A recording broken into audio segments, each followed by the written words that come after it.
to another episode of That's Why We're Here podcast. As you can see, I have a very special guest today, Steve Spencer. Hello. Local filmmaker, or, in the film industry with me, and also, surprisingly, a shaman, practicing shaman. So, yeah, we have a lot to talk about today. We actually just he came over and we did a energy healing on me. So now I kind of have been able to see his practices and experience it firsthand. And so we have a lot to talk about. First of all, about his journey, how he got to this point, and then also diving into what the energy healing actually looks like and feels like. So without further ado, thank you for joining me. Yeah, of course. Yeah, my pleasure. How you feeling? Feeling good. Yeah. Feeling good. I was saying earlier off camera that when I do any type of healing, my energy goes from up here to down here and just fluctuates a ton. So I'm like still kind of in that, but I'm feeling chill. Yeah. That's good. It's good. So I guess, let's start. I like to start with the origin story, right? So usually our spiritual, beliefs or, foundation starts in childhood. So I guess let's start there. Yeah. How are you kind of raised in that sense? So I was raised pretty spiritual without really knowing it, because at the time it was so mundane. I was raised Catholic, but my family was a little bit more progressive. It wasn't as traditional as some Catholic upbringings, and we were a little bit folky. And what I mean by folky is I study a lot of different anthropological movements of spirituality through different cultures. My mom's side is from Sicily, and the way in which Catholicism worked in some of the smaller villages in Sicily was a little bit different, just because they didn't really have access to the education of the church that more well-off areas did. So some of those superstitions kind of snuck through and made it so it's way to my family and stuff. So we were Catholic, pretty westernized version of Catholicism, but with those little quirks. Yeah. So we were pretty big on saint veneration. So working with not just one greater deity, but kind of idolizing saints in a way. So I wouldn't say that it was polytheistic, but looking back, man, it it kind of looked like it. Yeah, every saint has their feasts, right? Their days of Interesting. And so where did that take you? First of all, I just want to say my family is also from Sicily on my father's side. Wow. Okay. So yeah, my grandparents are straight off the boat. So we're in familial company here. Yeah. I love that. That's super cool. So where did that take you? As you grew up, how did that concept of spirituality evolve? Okay. So to my knowledge, I think I'm the only person that has not been confirmed as a Catholic in my family. So this was 8th grade for me. So I was 13, 14 at the time. I got in a whole bunch of trouble. So we went to catechism, so it was kind of a Sunday school kind of thing, but we went on Monday nights to do Bible study and learn about the catechism and just the different practices, traditions, rituals of being Catholic. I was not a super loved member of that little get together. I was a little troublemaker, mostly because I asked too many questions. I remember early on in the 4th grade, I got one of my teachers, just normal teachers, not Bible scholars or church fathers or anything, just a normal grade school teacher, ended up having to call my mom because I was bringing up the problem of evil. If God's so good, why does he let bad things happen? So a valid question. So I was always curious as to why some things were off limits, why some people wouldn't answer my questions. So I was constantly questioning everything. I was always super skeptical, even at a young age. And the people that ran the catechism that I went to, they weren't well equipped to handle those answers. These were usually like other student or kids, like parents. Yeah. They would just kind of run stuff. So at a certain point, they just started kicking me out to the hallway. And like, don't corrupt the other children. Don't question anything.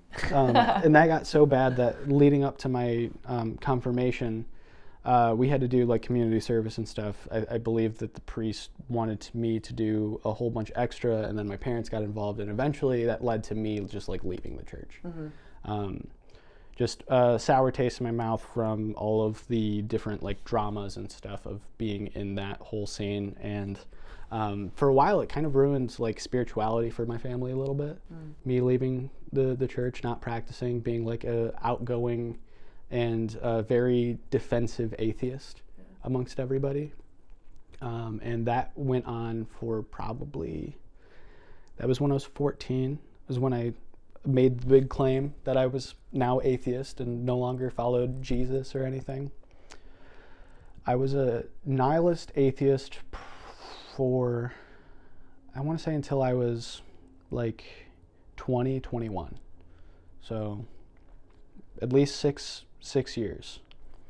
I started getting more into spirituality after that fact, but throughout all of that time, spirituality was very interesting to me. I wasn't one of the atheists that were just like closed-minded and didn't want to hear anything and was like, I know better than anybody else. Like there was a little of that, especially early on. A big ego for a 14-year-old. Yeah.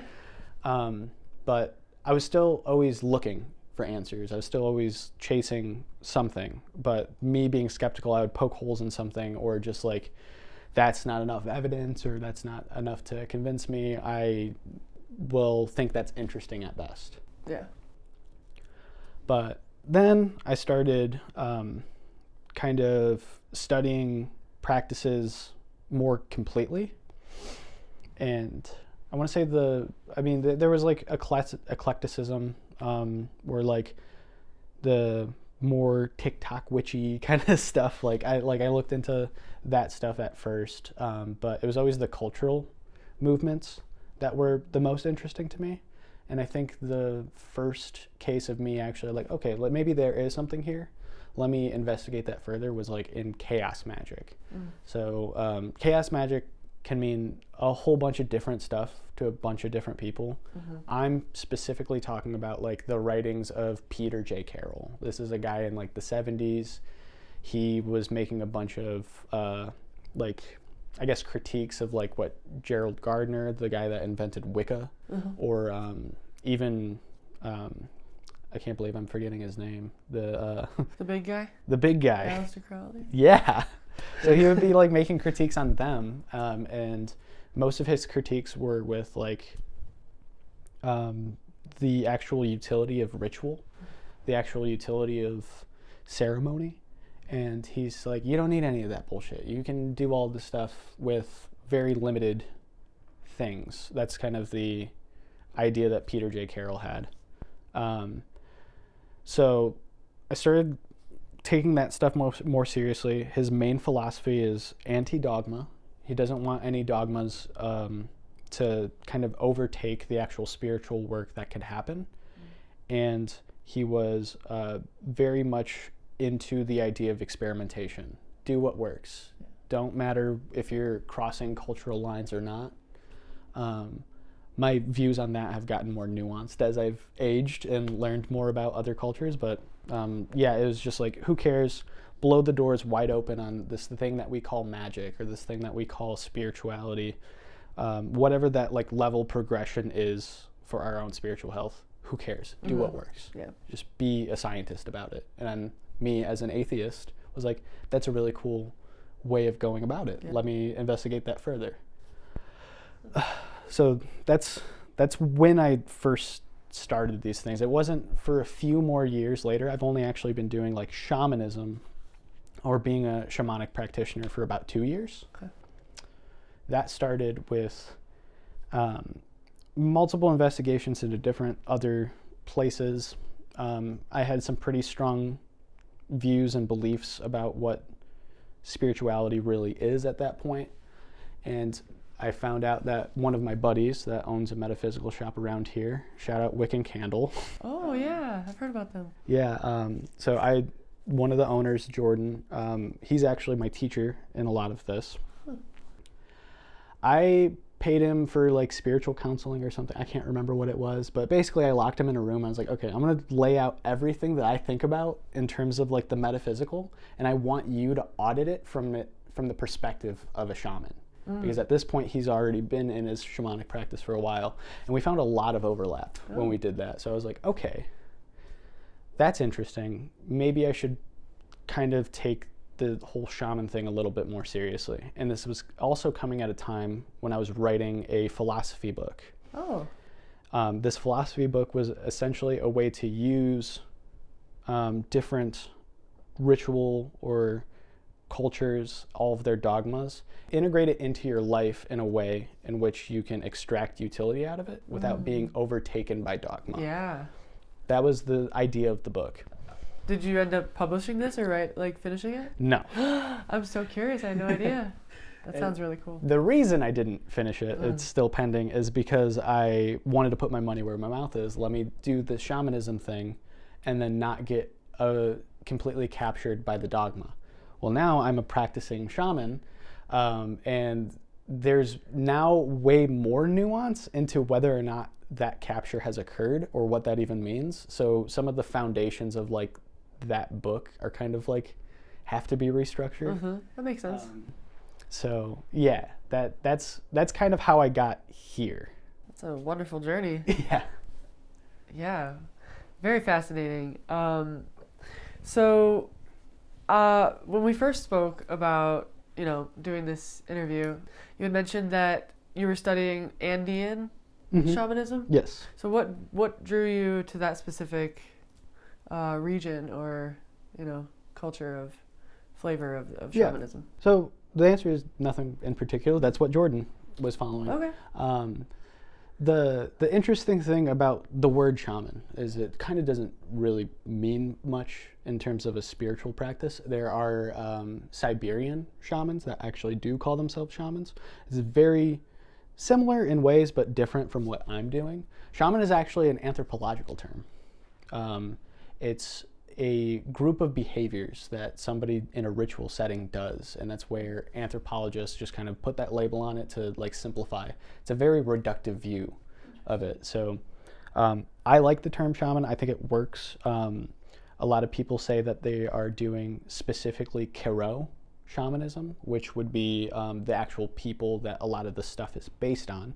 I don't love that because we don't have a very clear picture of how those mechanisms work. Like in what we are taught, at least in my training, we use chakras. The Kro people don't use chakras. They use something called Nawi, which roughly in Quechua translates to eyes. They're still spiritual centers, but they're not the same mechanism. Like chakras are from India, I believe, like Hinduism. So it's very, very westernized. I don't particularly have an issue with it, as long as we're being like respectful of those cultures and not trying to like take ownership. I view shamanism as a very open and eclectic system, and not so much as a system all itself, as just a lens to view other things through. Like during our healing, we did sigil work. Yes. There's no sigil work in any form of shamanism that I've really seen. A lot of shamans don't have writing systems, so how could there be like sigils? Right. There's a lot of symbolism and like logographic stuff going on, but it's not what we were doing. Yeah. That's something that I included from like my time as a chaos magician, if you want to call it that. Yeah. So, yeah, there's a whole bunch of different things that I can get into with different forms of shamanism, but at the end of the day, I'm not really honing in on any one tradition and trying to emulate it as perfectly as possible. I think that's the wrong way of going about it. Some of that remnants of chaos magic, of being the little scientist and experimenting with what works for you, comes out in my practice. Yeah, that probably gives you more freedom to move about in that space and actually see what's there and not be restricted by dogma and limitations of culture and the way things should be, right? Yeah. Like if I really wanted to like emulate what the Karo people are doing way more, it means I have to get a whole bunch of like yapo seeds, which are like a hallucinogenic, and I should be putting that in lye and snorting that stuff a ton, because that's some of the stuff that happens over there. I haven't done that once, right? Like if you go lower in the Andes or closer to the like Amazon, then you have like the Shipibo people. Yes. A lot of people try to understand and emulate what they're doing. That's a lot of ayahuasca ceremony. Yes.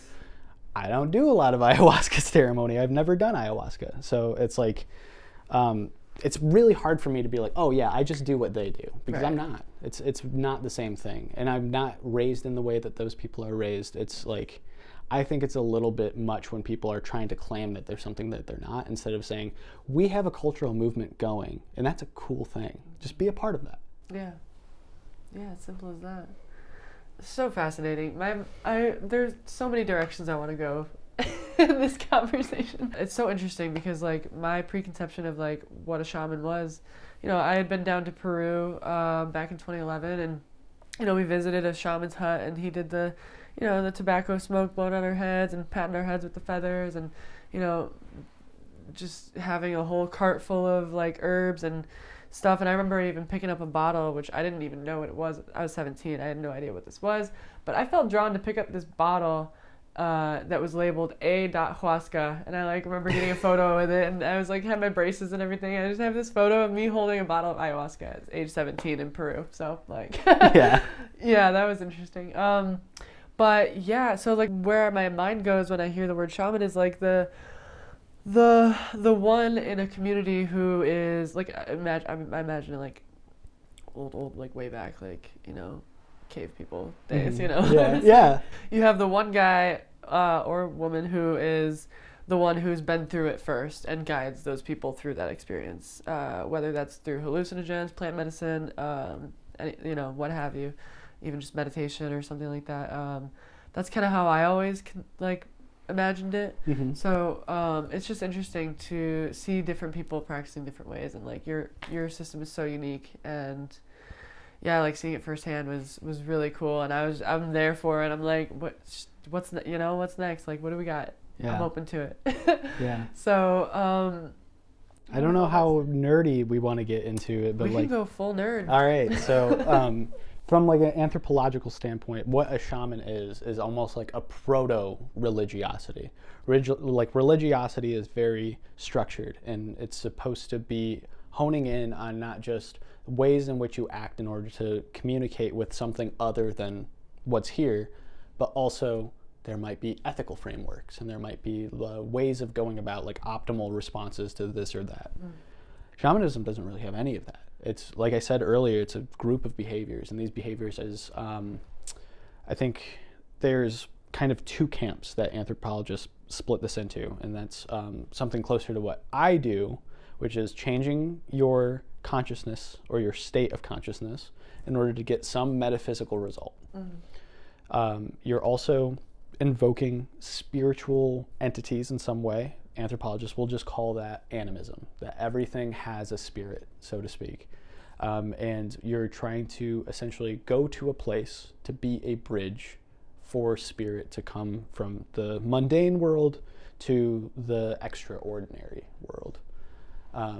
The other shamanic split off of that, like that's kind of one group. The other group would be something more akin to like what a Korean shaman is, which to me, I could be totally wrong because haven't done a ton of study on this, so take this with a grain of salt. But to me, it looks a lot more like channeling, directly channeling through you, and possession, where we're actually inviting spirit to have a vessel of flesh to actually go and act out in the world. We don't do that. Yeah. So that's not something that we do. We like to have a conversation in a middle ground, so to speak. Yeah. So when we started the healing, our first step was have a conversation of like, you were asking me where I stand in terms of how I see spirituality and my own, state of awareness in that regard. And then we got into the directions, right? Yep. And can I ask where where that practice comes from, and like, can you talk about all those directions and like Yeah, kind of yeah. like how you invoke the spirits of each direction, and also like what each direction Yeah. signifies. I actually have this right here, this book. This is Shaman, Healer, Sage by Alberto Vialdo. This is where we get the idea of opening directions. I've tried to look through different anthropologists and whatnot. Like, I'm not the most studious of people. Like, I'm not gonna like just read a whole bunch of dry anthropology just to find like one answer. But I can't find anything on this being something that's actually from the Andes. This seems to be just like a very westernized approach to things. Especially a lot of the theatrics of things seem to be more Western. I say Western even though they are also on the West, being, in South America, but that's also a thing that tends to come up, is even in the anthropology books, they called us Western, even though, whatever. Yeah. But that seems to be coming from mostly Alberto Vialdo. He's got a whole like shaman practice called the Four Winds. Yeah. Technically, my lineage is based off of what his came from. He went and traveled and spent a long time. He started off as an anthropologist and kind of slowly became more of a practitioner over time. And then once he was a fully realized shaman in their eyes, he came back and started his own practice. That's the Four Winds. I believe my teacher is Jordan. He has a teacher that's also active in the area named Joe Paul. Joe Paul's teachers were directly linked to Vialdo himself. So that was, I think I'm like 4 steps removed if I can count. Wow. Actually, that name is so familiar because I actually have the Shaman's Dream Oracle deck by him. Yep. I use it. It's my favorite deck. Yeah. Anyways. Yeah. It's good stuff. Yeah.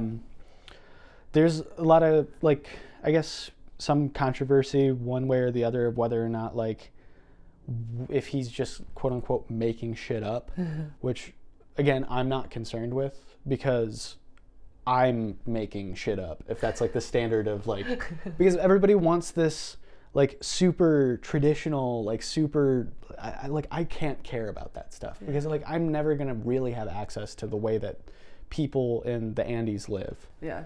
I live in like Michigan, in like the middle of like suburbia. Like I'm never gonna have those same world experiences. Why am I gonna formulate the way in which I practice around that as well? Yeah. So Vialdo's fine. Yeah, it's kind of like jazz, you just gotta improvise and see what's there, right? With all your different instruments, right? Yeah. So the process of actually like opening directions, that's just Vialdo made it up, but I didn't really explain anything about the directions. That's okay. So there's 4 directional archetypes that we invoke, and then we also have the earth below and the upper energies. In some like traditions we can call that like celestial energies. The way in which our cosmology kind of understands it is like a fabric or a tapestry. It's the divinity that like threads everybody together. Very high light kind of thing. So the different directions, this is also similar in like some Native American I was just stuff. gonna say like the medicine wheel. Yes. I walked a medicine wheel in Arizona this spring. Okay. It's beautiful. Yeah. So that's another thing where it's like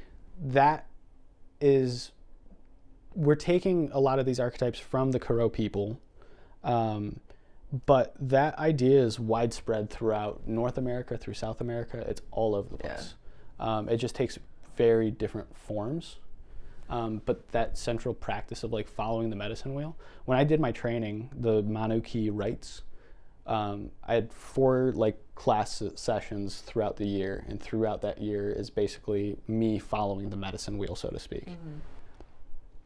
So the first one is Sachamama, or the serpent. The archetype is like an anaconda from the Amazon. It's very maternal. It's very grounded, and the representations for healing practices is like the physical. anything that's physically wrong, anything from like a head cold to like a broken arm, could be like tried to understood energetically from Sachamama's perspective. And that's the way I like to think about these, is that these are all like lenses that you put on to help identify different things.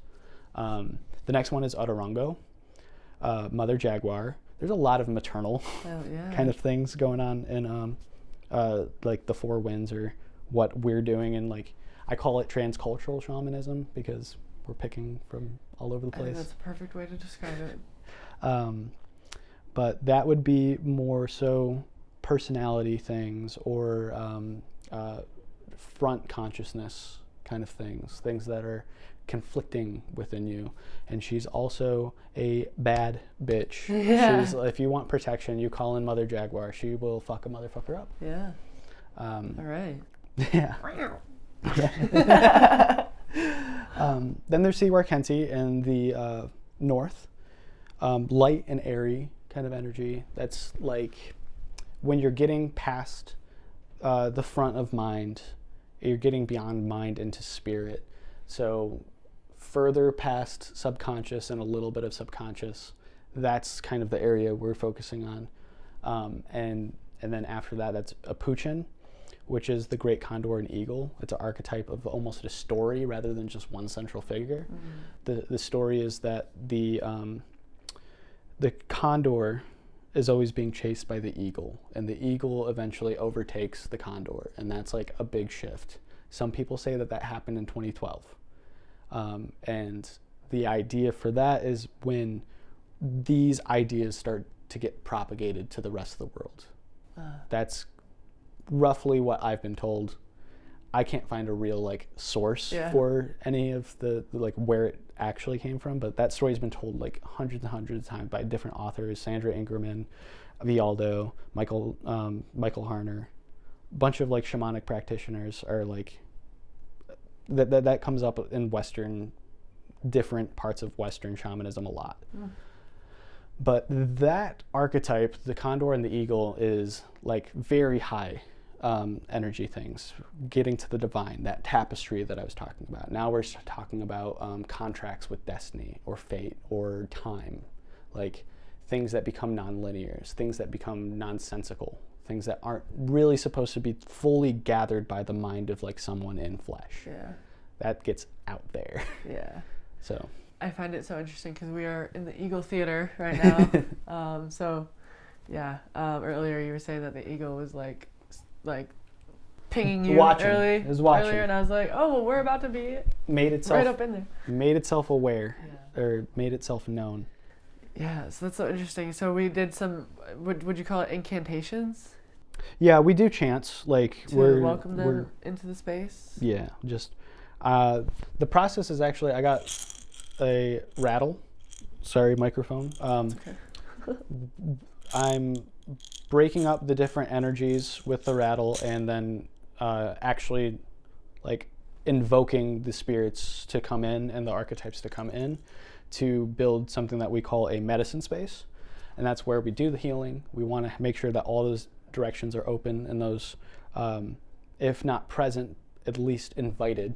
All of these different archetypes are there and present. Yeah. That's the basics of opening directions, at least.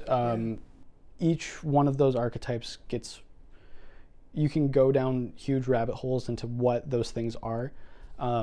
Somebody once told me, it's like, oh, that's kind of like your tarot. That's like kind of your way of like fitting in a problem into the different archetypes of the directions, is like a way for you to pinpoint specifics on a situation. I'm like, yeah, that's kind of true. Yeah, that makes sense, because there's like, 4 suits in the tarot, and yeah. So when we were talking about calling in the spirits, what spirits are we calling in? Like. For the direction opening, those 4. Those are like universal spirits. Okay, gotcha. At any given moment when I'm opening my medicine space, I'm kind of inviting along like the spirits that I've encountered or the ones that are with me. We kind of separate into 2 different grooves, like we have guides and we have power animals. I have a few power animals, but there's one that's like kind of thought as of your spirit animal. Like it's your, like almost a representation of who you are. Mine is a winged frog, little guy. How did you come to that? That was a part of my training. That's like, it was almost brought out of me. We went through a guided series of guided journeys that would help identify that for you, and bring that relationship closer. So Jordan actually like pulled out the winged frog and then gave it back to me, like kind of shoved it in my chest. And then it's the onus is on me to build that relationship over time. The rest of like the power animals just kind of came about for different scenarios. Like I have a big whale that takes me to the underworld, which, and we can get into the different worlds. Yeah. And journeying is a big part of stuff, so we can get into that. Yeah, step by step. Yeah. There's a lot of There's a lot for sure. Okay, so here we have the mesa, and this was one of the things you had set up before we really dove into the healing. And yeah, if you could show us a little bit of what's here and kind of do a little show and tell. Yeah. So the mesa is usually not this full. It's really what mesa roughly translates to is like table or altar. If you're into like trad witchcraft, this is just like my portable altar. This all gets folded up into a little bundle, and I get a little bag that I pretty much take this everywhere. So if you really want to be reductive of like what a Western shaman is, it's like being a guy that has a bunch of rocks in a bag somewhere that kind of talk to him sometimes.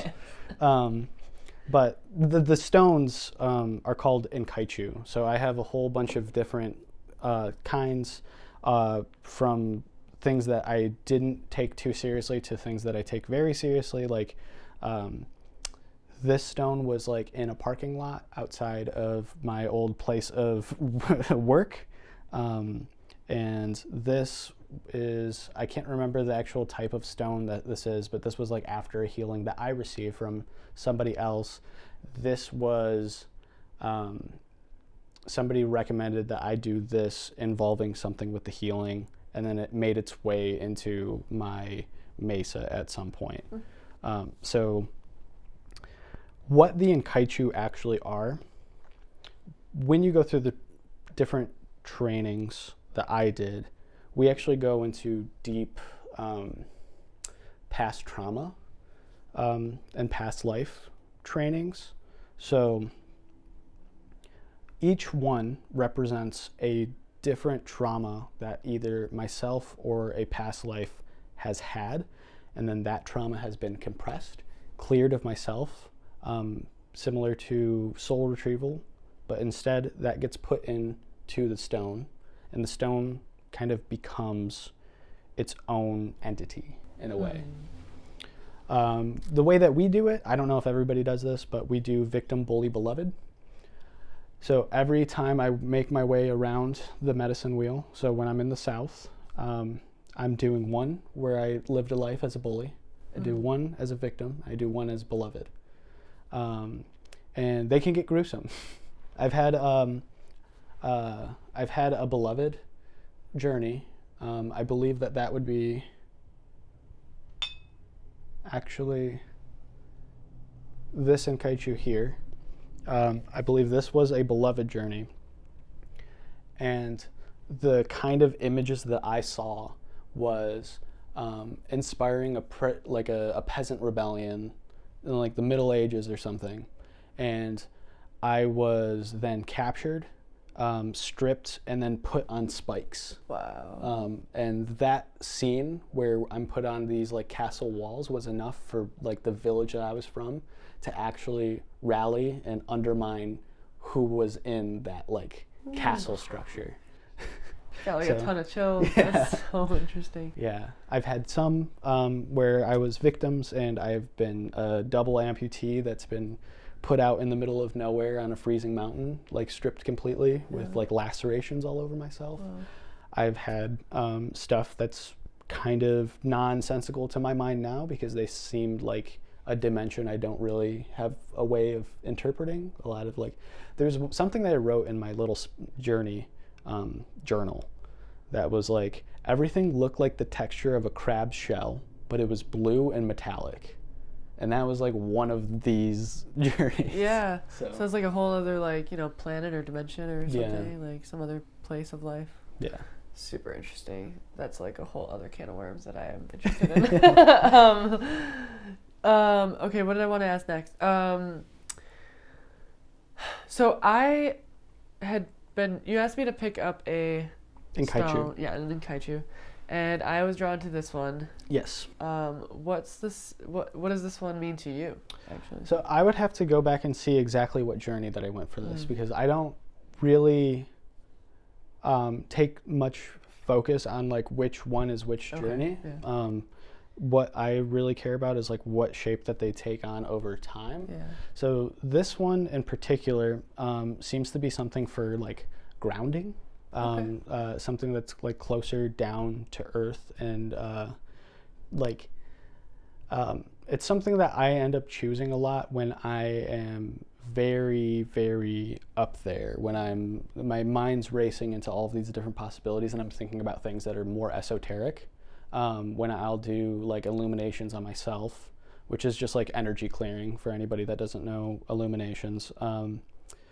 I find myself using this when I need to come back down to earth a little bit. That's so interesting, because earlier today, like before you came over, I was telling you like when I woke up, I don't know, my energy was just like zzz, it was like buzzing, and like my body was like zzz, you know, like very high energy, like just vibration. And I knew that before we did all this and before we did the energy healing, that I was like, I need to ground myself. And so that was like my intention this morning. Like I set my intention during my yoga. I was like, I intend to ground, to, you know, center and just like calm myself. And it's interesting that I chose that one. Yeah. One other thing I wanted to ask was, you know, you mentioned the term journeys a couple times. So like, what is a journey to those who might not, you know, have any inclination or knowledge about that type of thing? If I want to be just like productive for something that somebody else can like clearly pick up on and be like, oh, it's kind of like this, I would say it's a lot like astral projection, or it's a lot like very deep trance work, or doing psychedelics. What we're trying to do when we're journeying is essentially change our altered state of consciousness, get into a much lower brain activity so that we can kind of let the mind wander. And if you're in that state, over time, you can kind of create a continuity to that. The continuity that we build in our practice is called a sacred space. The sacred space is something that is built. It doesn't kind of erupt from nowhere. It can in some instances of some practitioners. They kind of already have built that and not known, and they're now feeling like they're discovering it. But it is something that we're like consciously putting effort into building. And in this place, it's kind of that middle ground. You get into very deep trance. You get into this place called your entry point. My entry point is like a river, underground river, and I go up these steps. It's like subway steps, and then when I emerge from that river, it's like a flooded subway.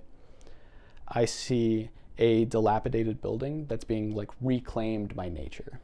So that's like my little hub world. That's like where I'm the most comfortable. And that's where I'm calling upon different guides or different spirits to like interface with me. I don't want to bring anything here. I don't want to go to wherever they may be. Right. So we got this like little rendezvous point. Yeah. Like they know to meet you there, and that's so cool. Yeah. I'd love to talk a little bit more about, if you're open to it, about like your spirit team, like your guides, and who's on your team. Like I know that's might be like, you know, sacred information that you might not want to share, but if there's anything you want to share on that, like how you feel, how you met your guides or spirit allies, and how you kind of invoke or Yeah. bring them back to you when you. So obviously they're always with you, right? On some level. Not necessarily. Oh. That's an interesting part. Okay, This let's is dive in. in my in the way that it works for me, and this isn't for everybody, but for me, it's like a revolving door. It's like a sitcom where the characters keep changing. Yeah. It's kind of crazy. There are those like key characters, if you want to call them characters, that are usually there throughout. But when I'm going and calling upon spirit and calling upon guides, I'm not going to get the same thing every time. And in some cases, with some like archetypes that I've had in my mind for a long time, they might take multiple different forms too. So the ones that are like super consistent is my own power animal, Bebo, as I passionately call him. Cute. The little winged frog. I have a little brass frog from Peru to denote him.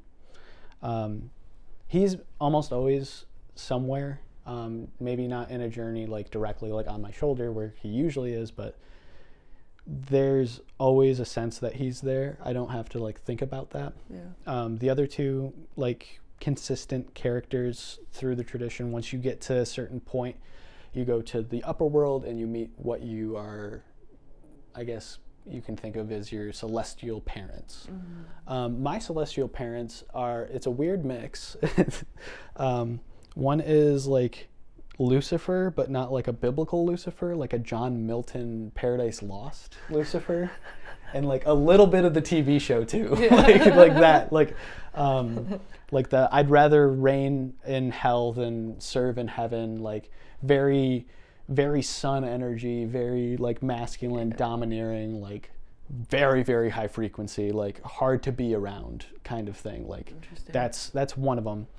And the other is Nyx, from like Greek mythology, one of the primordial, so like above the Titans, all of that, like kind of the concept of like darkness, nothingness, and like void, hidden information, like very again also super, super high frequency.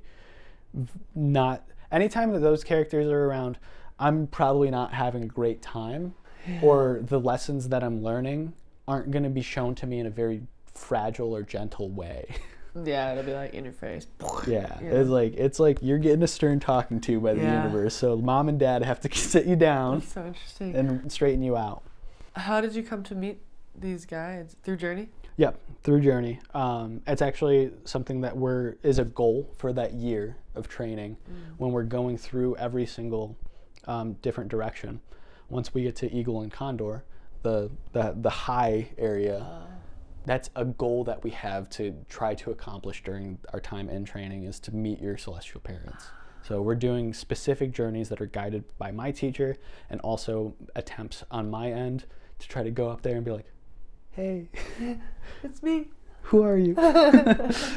Wow. Okay, so that's another question. Like how, what was the training like, or I guess how long did it take? I mean, we were just talking, time is like an illusion, but how long did it take in this 3D world to get to that point? From start to that level. Yeah. So the training physically takes a year. Okay. There's a lot of communication between the different sessions, but the sessions are just like a weekend long. There's 4 of them for every direction, and you're getting multiple rites.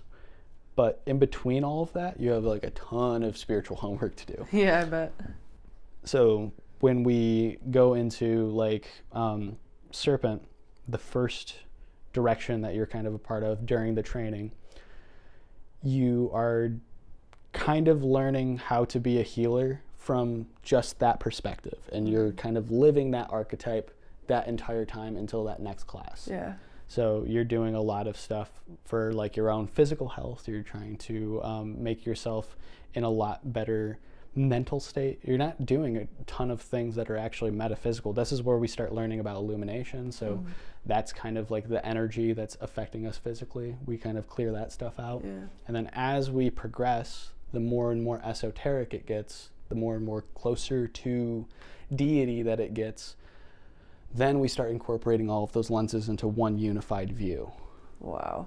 Yeah, so that I mean, the real answer is it takes a year. It takes a year to get comfortable, to learn processes and integrate the things that work for you and the things that don't work for you. But it was another year after that until I felt comfortable enough to start working on other people that aren't practitioners themselves. Like myself included. Yeah. That's fascinating. Every second of this is so fascinating to me. So tell me a little bit more about what's on this table here. Yeah. Or what's on this mesa, my bad. Yeah, no, that's fine. So we got this pretty standard in a lot of different cultures. It goes by a smudge fan or a prayer fan. This is just kind of a little wand to direct energies. This is one of the things I end up using most often, kind of for practical reasons. I have roommates, and like I don't want to be like rattling shit all the time. So anytime I'm not feeling whatever, I'll just like kind of clean myself up without getting and opening stuff up. This is just like the quick. Anytime you can wipe yourself clean. Yeah. This is like hygiene in a way, but also a way to direct energies. Yeah, and when I had it, waved over me, it definitely felt very good. Like I felt very, very good. Yeah. Probably the most important, outside of the actual mesa itself with the inkaichu and the cloths, would be the rattle. This is actually our magic wand. This is like a blasting rod. This is a way to shake in and call in spirits. It's like a spiritual phone. It's like a multi-tool for the shaman. It's weird because I'm talking about this from the like practice standpoint. This is what I do. I don't necessarily believe any of this stuff is necessary. Fair enough. And I believe I'm kind of taking from Michael Harner as well. He developed a system called core shamanism, which is another thing that we integrate, which is reducing down the parts of shamanism to be functional and then just do those things. That's actually where we pick up drumming, because traditionally that would all be plant medicine. That would all be deep trance and plant medicine. And I'm not going to do ayahuasca every day. Yeah. Also, I don't want to really do ayahuasca in Detroit. That's just a me thing. But nothing against people that do ayahuasca in Detroit. But yeah, you don't need any of this stuff to really practice. It's just some of the like theatrical parts of it and the personification, that animism that we were talking about earlier, makes very clear, strict boundaries and lines in order to operate more cleanly and effectively. That's at least my opinion on how this stuff works. So this is like the multi-tool. This is all over the place. What else do we got? Yes, we didn't use this in our healing. This is my cord cutting knife. It only has one purpose and it only does that one thing. This is actually a pretty wild Yeah, I know. I haven't knife. even looked at this yet. It's beautiful. So this was hand forged by a artisan known as Troll's Cunning Forge, I believe. I can't remember his name off the top of my head, but it's all integral, one piece. A deer antler. He did a whole bunch of different witchcraft stuff, like blackthorn oils and stuff for quenching it, and like different rituals to like make it. I'm pretty positive that his wacky personality kind of like made its way into it, because the first time I held it, I was like, I don't really feel or connect with this at all. It's beautiful. I don't connect with this at all. And then about 3 days later, I picked it up again. I was just trying to figure out what's going on with it, and I immediately was like, I want to put this through my wall. just like, and then I put it down. I was like, I think it was hiding from me, and that guy is nuts. So yeah, I only use that for cord cuttings. And then we have this timepiece here. Yep. That's interesting. What's that all about? This is from my late grandfather. This was a gift for me after he passed. On the back, it has some swallows, I believe. And to me, they kind of have long beaks and look like hummingbirds, so it was kind of fitting. Yeah. And I'm like really interested in the concepts of time, so that made its way into my mesa. a very interesting dynamic about what the mesa ends up becoming. So you don't necessarily get to choose all of those things. Yeah. You open up your mesa. If you want to add something, you add it. And over time, you get little signs and signals, whether that's just vibes or what, or conversations in journeys. And it's like, I don't think that should be there. So there's been things that had to come and go. It's very funny. This Senkaichu was actually this Senkaichu at one point. Oh, really? And then I was told that this needs to get out of my mesa. This was before that I took the Eastern class, the last class. Yeah. I was told that this needs to be get out of here. So I replaced it with this. This needed to be away because it was going to end up in the future destiny stuff. Yeah. Ooh. And what type of liquid are we looking at here? This lovely orange elixir. Yeah, this is, we call it spirit water. This is another thing that I picked up directly from Alberto Vialdo. Basically, all of this is you use it in the same ways that you would use like Florida water. It's technically like a cologne. What it actually is just like high-proof alcohol that has been infused and evaporated a bit with different spices and herbs that are like something to me. So there's like cinnamon and lemon. There's a lot of history with Sicily and lemons. I don't know that you know about, but that's why lemons ended up in here. I know some practitioners have different... like recipes? Yeah, a lot of people think that lemon's like sour and like a hexing thing. But like between the different cultural breakdowns, things open up more than I think people realize. So yeah. And he gifted me some of this spirit water, so I get to spritz myself. Yeah. Lovely. This is one of the ways that I feed the different spirit or directions or my mesa. All of these things are things that have to be fed. Yeah. We use feeding. There's a concept in the Karo cosmology called Aini. Think of that as like your sacred reciprocity. You're in coalition with spirit. You're not taking from there. You're not just giving to. If it's not reciprocal, it's not a relationship that's working. Yeah. Yeah, that makes sense. And then we have a drum mallet. Yep, the drum mallet. I actually brought the drum here. We can give it a little go if you want to hear how it sounds. I'll try to give it a little bit of space to travel. Okay, watch the levels. I need to correct my levels here. All right.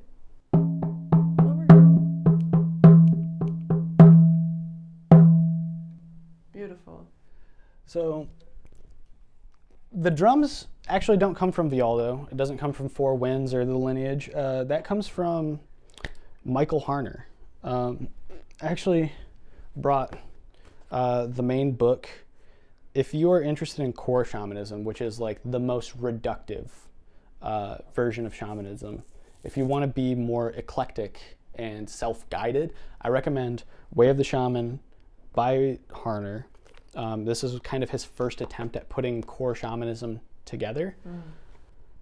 That's where we're picking up drums. This is literally a proxy for doing plant medicine all the time. This is the rhythmic, your heart rate elevates. You get into a very similar state, and your body seems to like fall away with the monotony of the drum beat over time. And that's what gets us into a state where we're easier, where it's easier to attempt to do work. So whether that is journeying or energy work, we still want to be in one of those states. Yeah, and the vibration alone does something to the body for sure. Yeah. And then one of the tools that you had used was this pendulum. Pendulum, yeah. Pendulum is something that I forget about a lot. This is like my newest little fancy pendulum with the moon and stuff. But yeah, this is just a way for me to identify different problem areas. So I really only use it for trying to find problem sources on a body. So you'll hover it over the body and...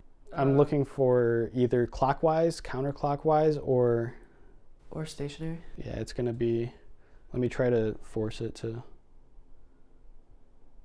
just that back and forth. I'm never really getting a ton with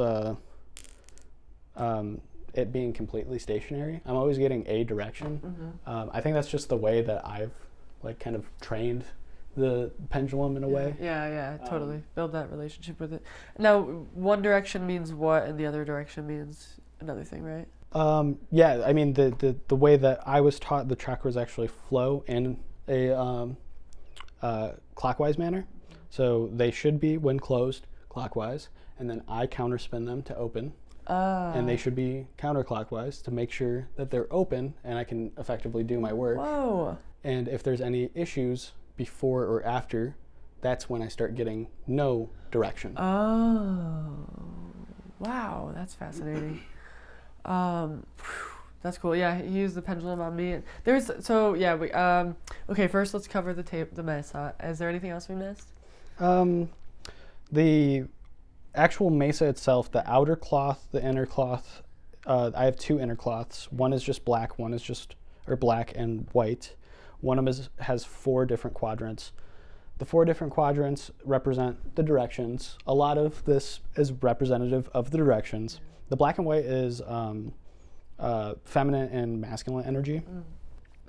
And then the outer cloth itself, I guess the only thing is it's a way to wrap everything into one place.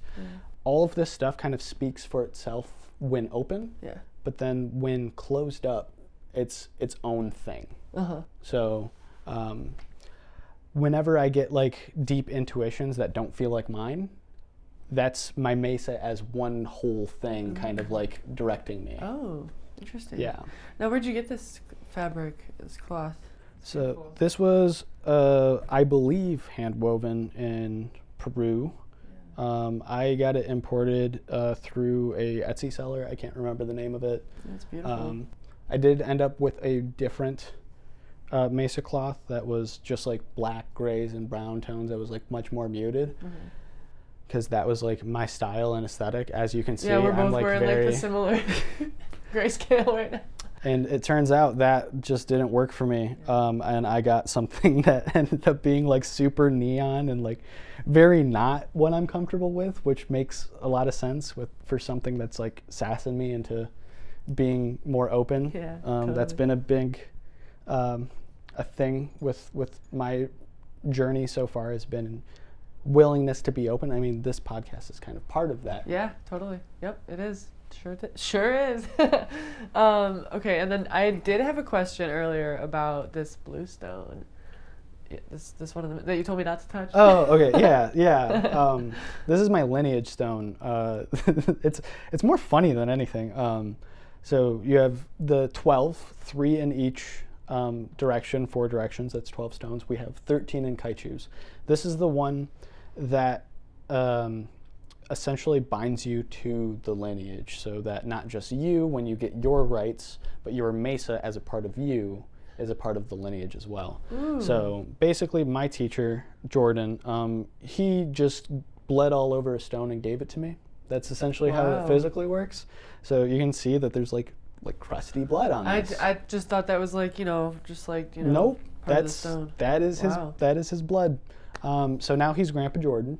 He's a part of the weird shamanic lineage for me, and I'm like his spiritual offspring in a way. Wow. So that's what connects my mesa to Joe Paul's that we mentioned earlier, his mesa, to Vialdo's mesa. Yeah. So they're all connected through lineage. Wow, I just got a ton of chills again. That's pretty epic. Wow. Yep. And of course we have the Palo Santo and Sage bundle here with this beautiful shell. Yep, a lot of protection, a lot of clearing. That's mostly what I'm doing is clearing. Yeah. When I'm using Palo Santo, that's like first, I want a very empty canvas to work with. So I'm clearing out everything from me, leave all my bullshit at the door. I also want to clear out a lot of the stuff from you because there's going to be things that are distracting. If there's something that we need to work on, Palo Santo is not going to be like the full thing to just like clear everything out. Like that will stay. Yeah. Like if you have like a lot of contradictory little thoughts that are just like minuscule things going on now, that will wipe that, so I won't get false pinging and stuff. Yeah. That's why we do so much clearing with Palo Santo. And so when working in this spirit realm, there's got to be a lot of, protection spells or like, protection, no? Nope. Most of my actual like protection stuff actually comes from chaos magic. I got like a big machete that's like my spirit weapon. Yeah. Haven't really had to use it. Okay.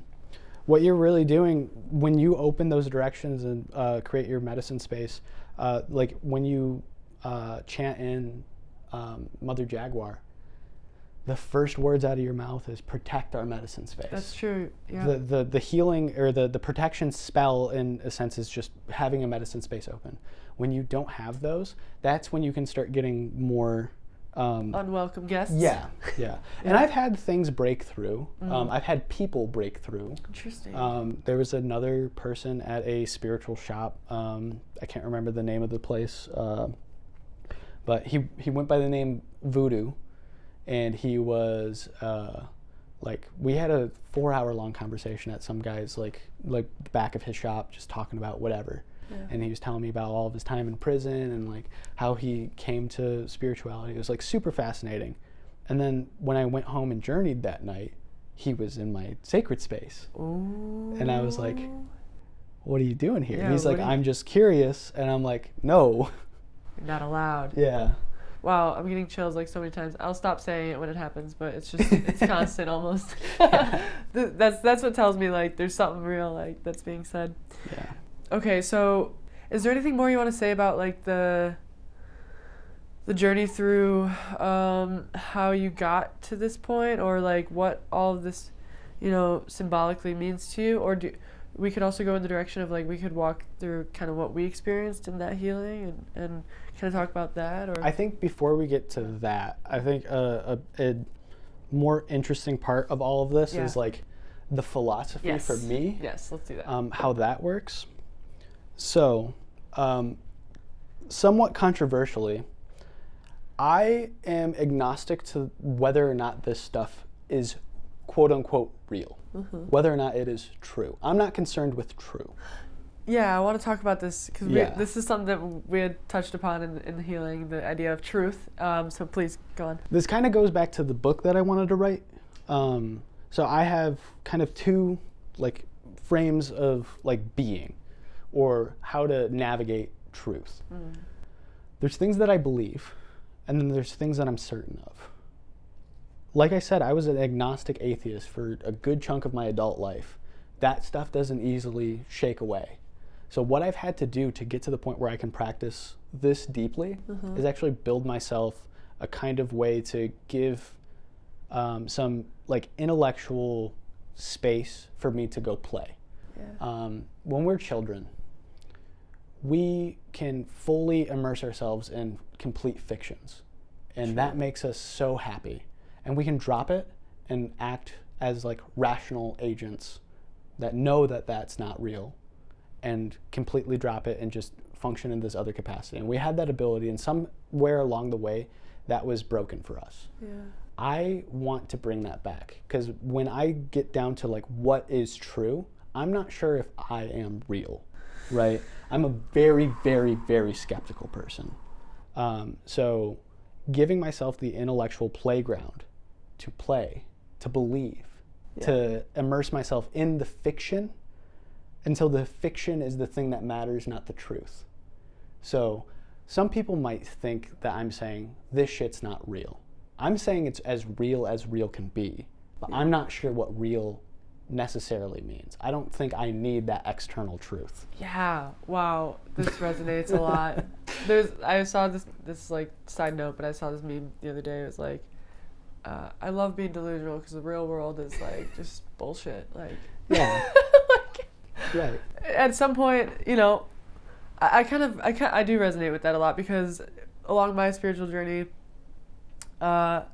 it's, there are things that I've like convinced myself are true, and some things that just feel like this is beyond belief, this is knowing, and those are more like universal truths than or like universal laws maybe, Right. rather than like beliefs of this is more correct than that, you know, like in terms of what people think is going on metaphysically. Like there's a lot of different perspectives out there, and we could probably, you know, drive ourselves crazy trying to gather all that knowledge. So at a certain point, it is about just existing with it and like playing, just starting to play. Like I do love creating that space, and that's why, like you saw over there, I have like my little yoga lounge area with all my altars and stuff, and that's just where I get to, you know, play around. I do like tarot and oracle, and I'm just like, you know, I used to be very super skeptical as well, like you know, with my like, you know, Christian upbringing. I was, you know, told that a lot of this stuff like is taboo and just should not even be looked at or touched. And, you know, I kind of was like, kind of fearful of it a little bit, you know, when I was younger. And then as I became an adult, it just became a little more intriguing. And I felt like I was walking the dark side a little bit. And like there was still that fear in me while I was exploring all that. And then I realized as long as you're protected, like, and I discovered along the way, like I am protected, like I am connected with God, like I'm not fearful of any darkness that could, you know, cross my path anymore. But before then, it was like, oh, like this is actually not threatening. This is actually a tool. This is a divination tool. This is actually a tool that can connect me with God even more. Like then, like with, and tools can be anything, you know, like they can be like toys, you know, even. You know? Yeah. Like this life is our playground and our sandbox, and what are we gonna make out of it, you know? And I think it's really awesome because like we had talked about a lot about intention, and you know, to do energy work like this, it's such a noble intention to, you know, not only heal yourself or help yourself, but also help others. Like to have that goal. I love people who do that. I love everybody, but I love especially people who are taking on the healer role. Yeah. And I really appreciate that. I think the parts that when I'm very skeptical, you brought up like the universal truths, right? That's not a part of the equation for me. It's not, because I'm so skeptical and I can't shake that, and I have to build this little space where I can be the child and I can have the playground, I can have the toys. Yeah. That when I'm thinking in the actual true skeptical manner, in my more rational character, you might call it, and I mean rational from like a philosophical, I don't mean like more correct. I think that's silly. Like the ways in which I view what healing is tends to morph depending on what thing I'm looking through, right? So a very uncharitable view of like being hyper rational and like none of this is real, whatever, would be something along the lines, I think that healing's actually happening in the conversation like a therapy. And then all the theatrics is to make it real to you. Yeah. That could be one interpretation. Okay. That's not the interpretation that I tend to fall more so on. I think that there is some work happening. I am convinced, not believe, I am convinced of metaphysical in generally.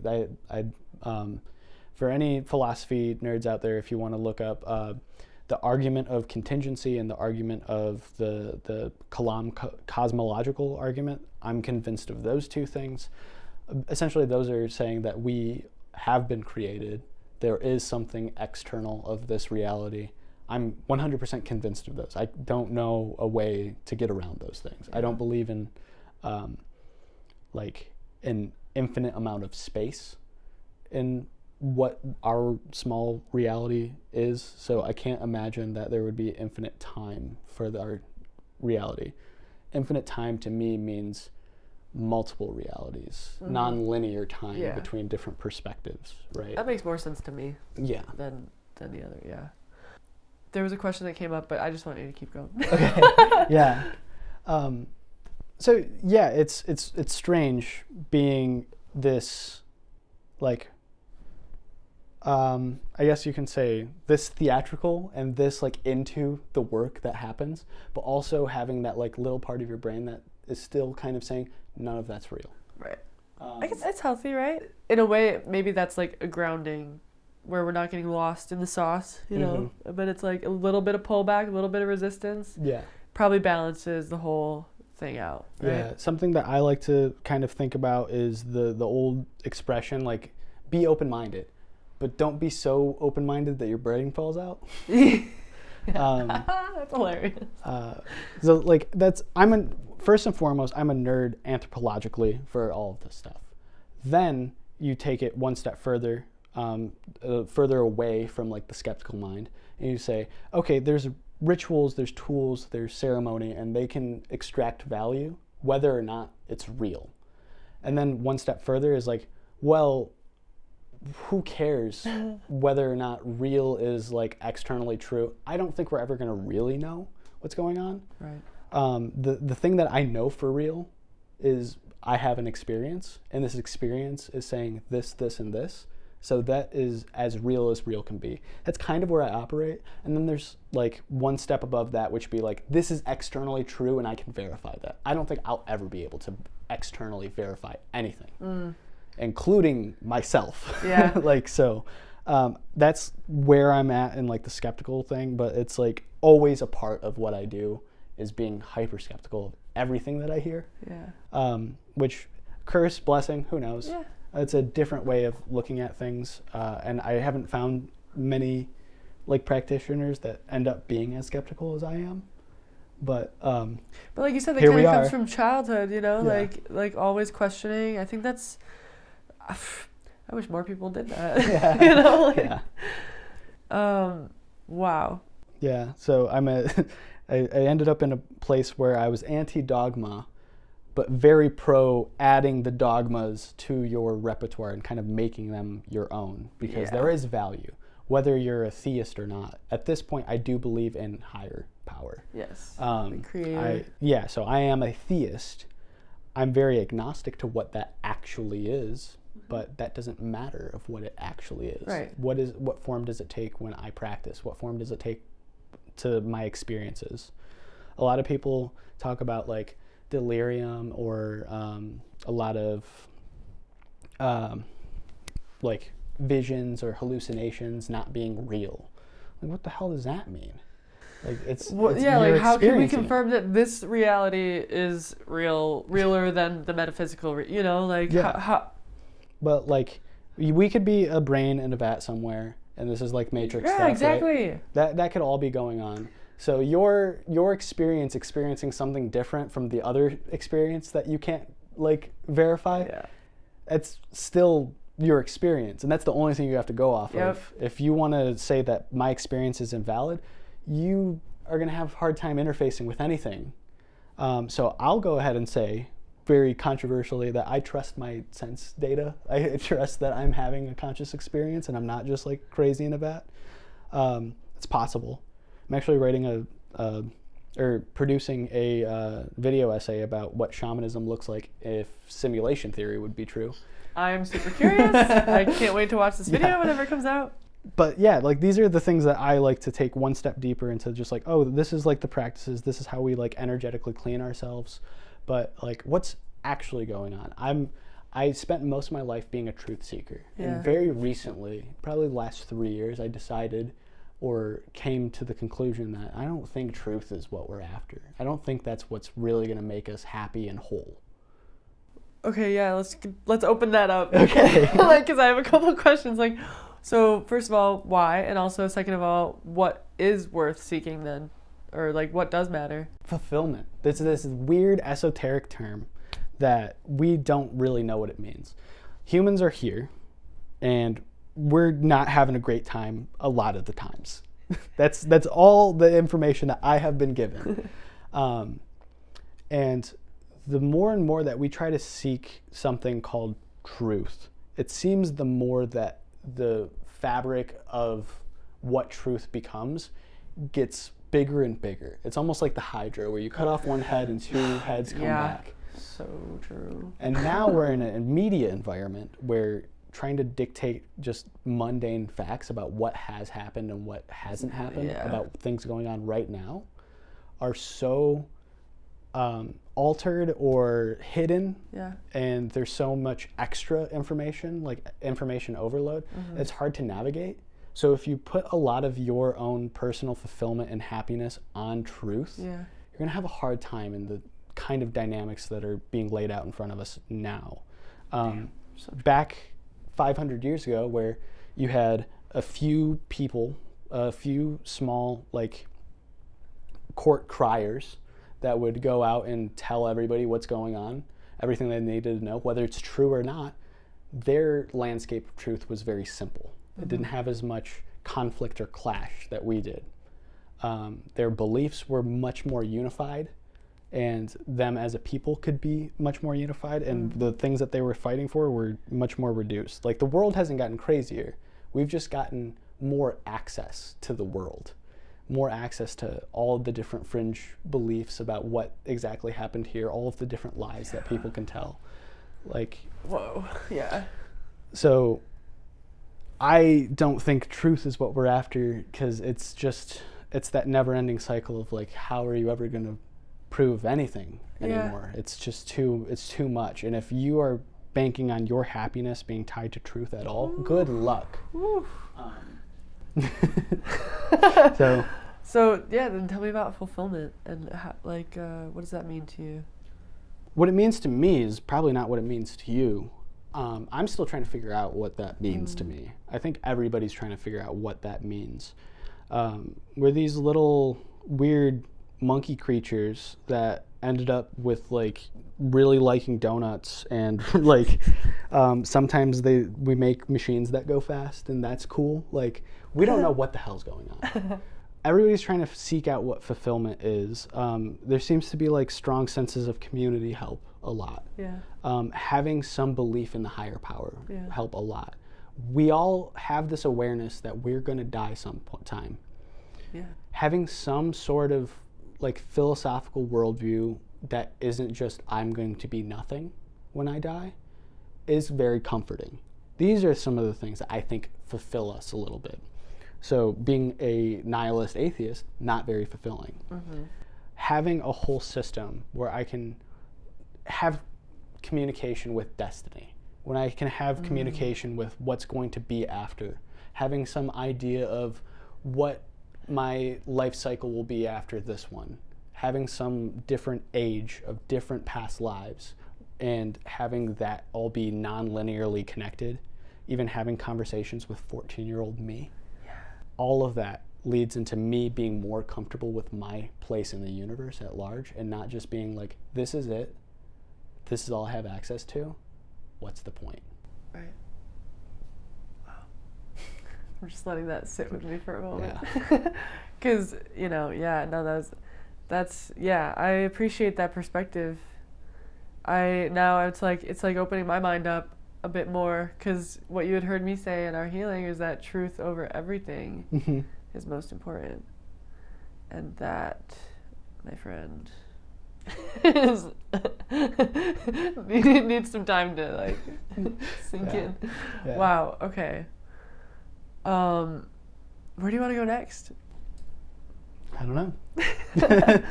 That was kind of a big bomb that, I don't believe in that whole truth stuff. Like, that's a tough one. It's actually, I don't have my journal for journeying, but the way that I broke that journal in was the first, like, I think it took up like 15 pages of just everything that I thought about truth at the time. And it was like I was ranting to myself, just like filling out page after page, and it was very angry. I was very angry, and I think I still am a little angry. I'm getting a little passionate on camera. That's okay. But about the landscape of truth and, like, my relationship to truth, because I spent so much time of my life just chasing truth, and, like, whether that's like, oh, well, this thing it has to be this specific way, or I mean, the big cataclysm of me leaving the church and me not having the answers that I wanted, that was all because I wanted to know what was true, what was really going on. I think if I was in a frame that was much more trusting in the universe and trusting in, like, the ability, I might still be like a Catholic today. I get that. Yeah, no, yeah, for sure. I get that. But at a certain point, I think it's I think it's healthy to question what, and even sometimes like in my own journey, I veered off the path that I was raised in, and I think it's healthy to see what else is out there, Yeah. And I went to the edge actually in my own. I think I might have mentioned it in the last episode, but I did venture off to the edge of, like I was at that point where I was questioning if God was real, and now looking back on that, it's like I can almost chuckle at myself, but I'm also like, that was a stage in my journey that I needed to get to so that I could bounce back to where I am now, or bounce forward, or like just quantum leap to where I'm at now, right? So yeah, I think like, I think it's almost like sheep mentality to just follow what you're told from a young age, because there's so much programming that we don't choose, and if we choose to come back to that after questioning it, that's our choice, and that becomes our autonomy, right? Yeah. So I think that's healthy. Yeah, I mean, I wouldn't change the path that I went on at all. Yeah. I think I ended up in some very interesting places, and I still know that things are going to progress and evolve. I'm still a nerd about all of the weird occult and anthropology of different cultures. I think the last big anthropology book that I read was all about Italian witchcraft and shamanism and how those relate. Interesting.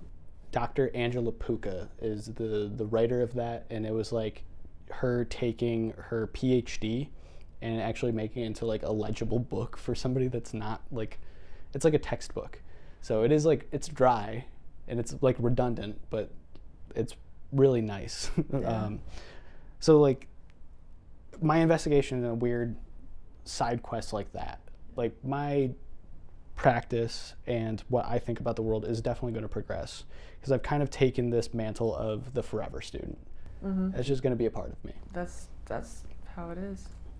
But it's not to say that I'm not interested in learning and I'm not interested in fact.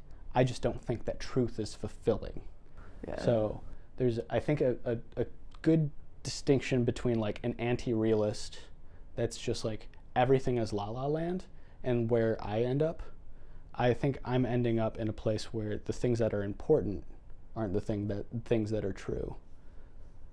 Truth is a way for us to ground ourselves to the narrative of our lives. Yeah. We are nothing without the stories that we tell ourselves.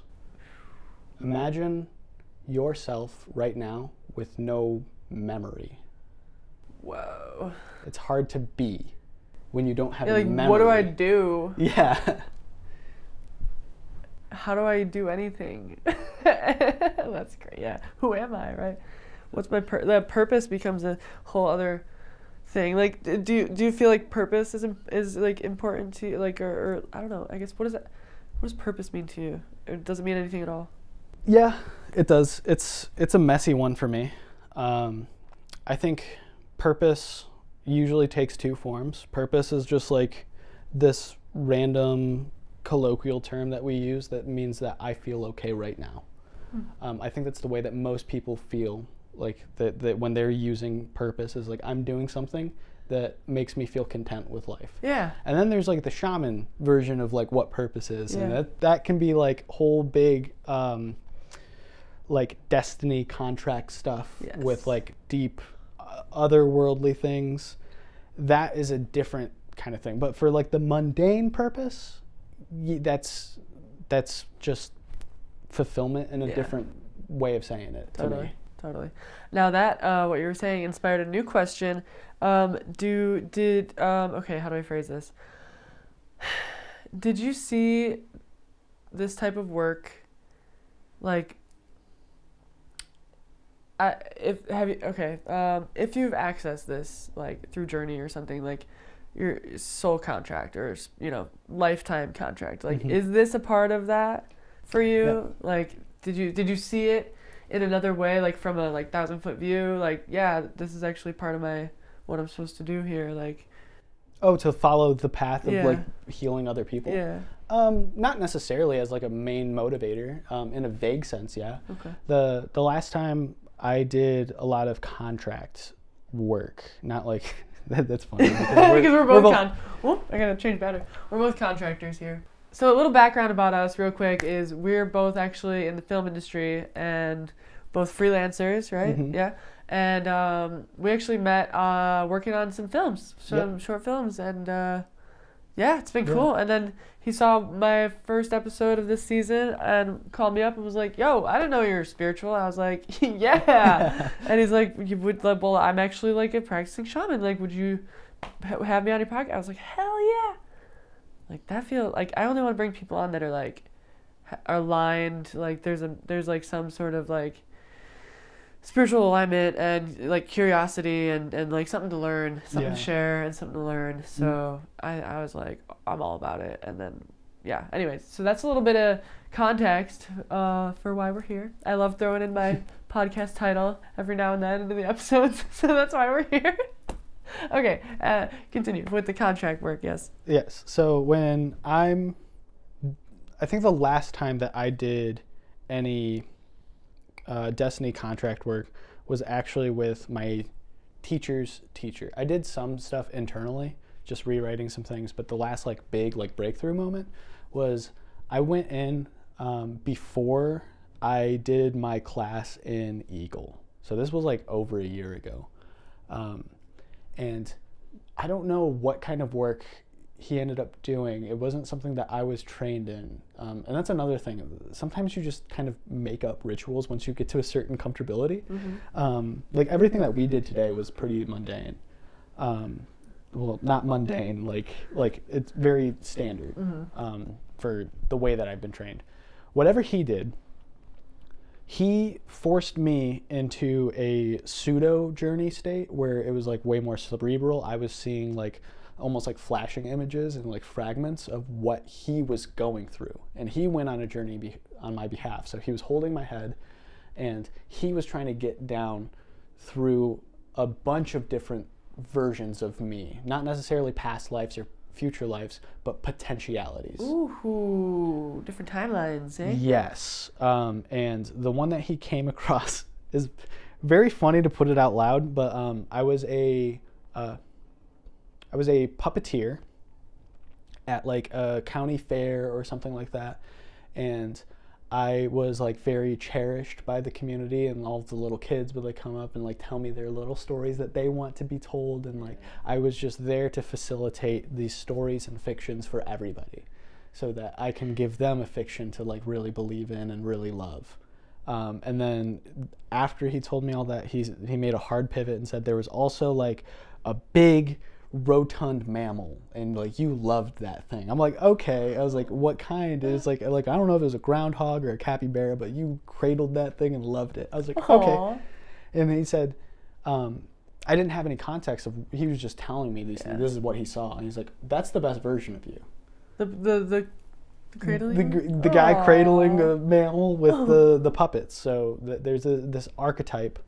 I use archetypes a lot, as you can tell. Yeah, I dig it. Some people have told me I really need to read Carl Jung because he has a whole bunch of stuff with. I haven't read him. I guess we've come to similar conclusions about things, but I don't know. Yeah. So it seems like the path I need to be on in order to fulfill my contracts with Destiny is to become a storyteller, and that makes forms really wide and open. Of course, I'm a filmmaker. Yeah. I've got 2 features under my belt now. So we have the first one I ever did was called Uncle, and I was a co-director on and like production manager. But the next one, I didn't direct. I was actually the AD, so I was facilitating the crew. I was facilitating the production staff and making sure that all things worked so that my artists can be artists.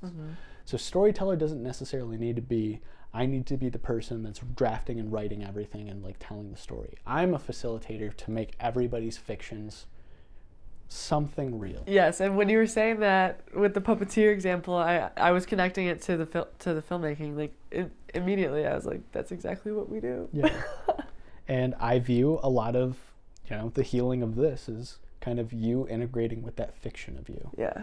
The fictions that we tell ourselves, of course, like I said earlier, our memory. What are we without our memories? What are we without the stories that we tell ourselves? When we're trying to become better people, It's us telling us that we are already those better people. So start acting like it. Yeah. That's how you get anything you want, right? It's just, it's, yeah, wow, okay, I can say a lot of things, but, yeah. My mind is like that empty space where it's just like, it could go anywhere. Okay, so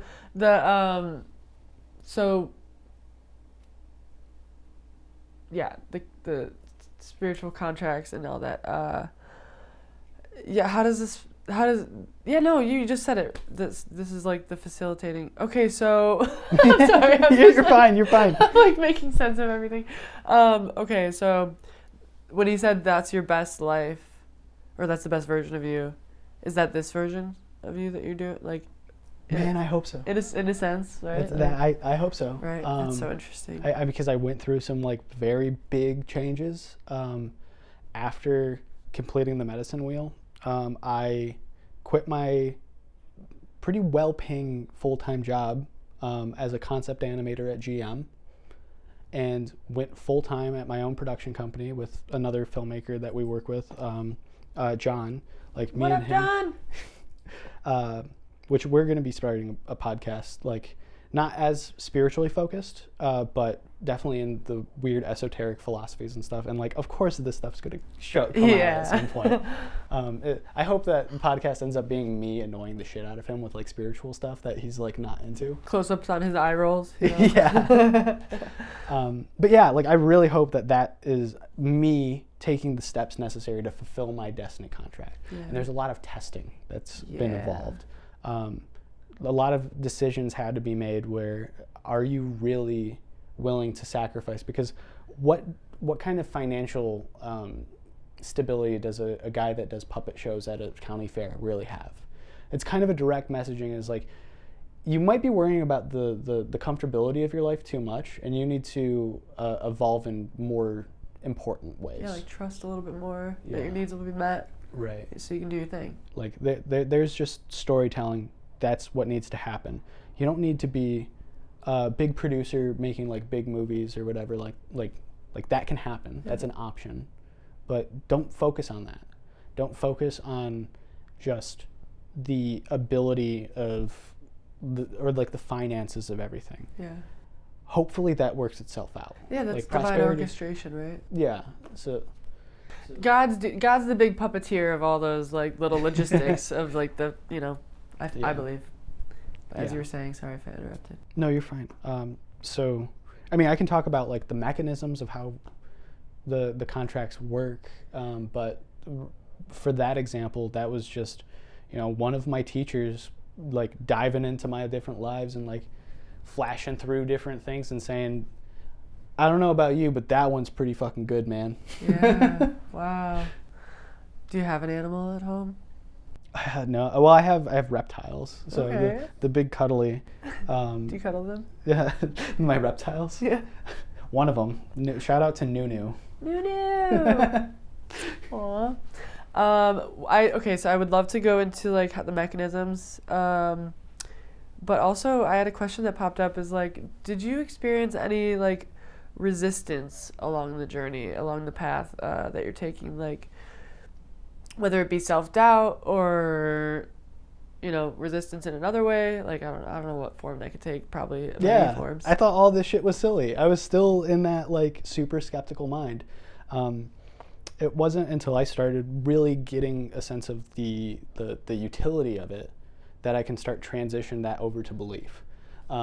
Because I am that like very A to B to C, things need to logically like line up for myself to like indulge in a thing. Uh-huh. Those barriers have been breaking down as I progress. But yeah, I thought it was all ridiculous. I thought it was all crazy. But making that fiction kind of the reality where it's like, this is kind of crazy, but like, you're kind of crazy, gave me enough comfortability to actually start integrating these things into my life. And then that's when they start to be that real that I'm talking about. Yeah. It always becomes that question of like, just simply like, why not? Yeah. Yeah. Beautiful. Now you can go into the mechanisms if you want. Okay. Because I'm curious. I've okay, well, I'll give you my experience on like soul contracts and stuff. It's not that deep, but it's kind of, I mean, to me, whatever, you know, it's real. I had a dream one time that it was before I had gotten married.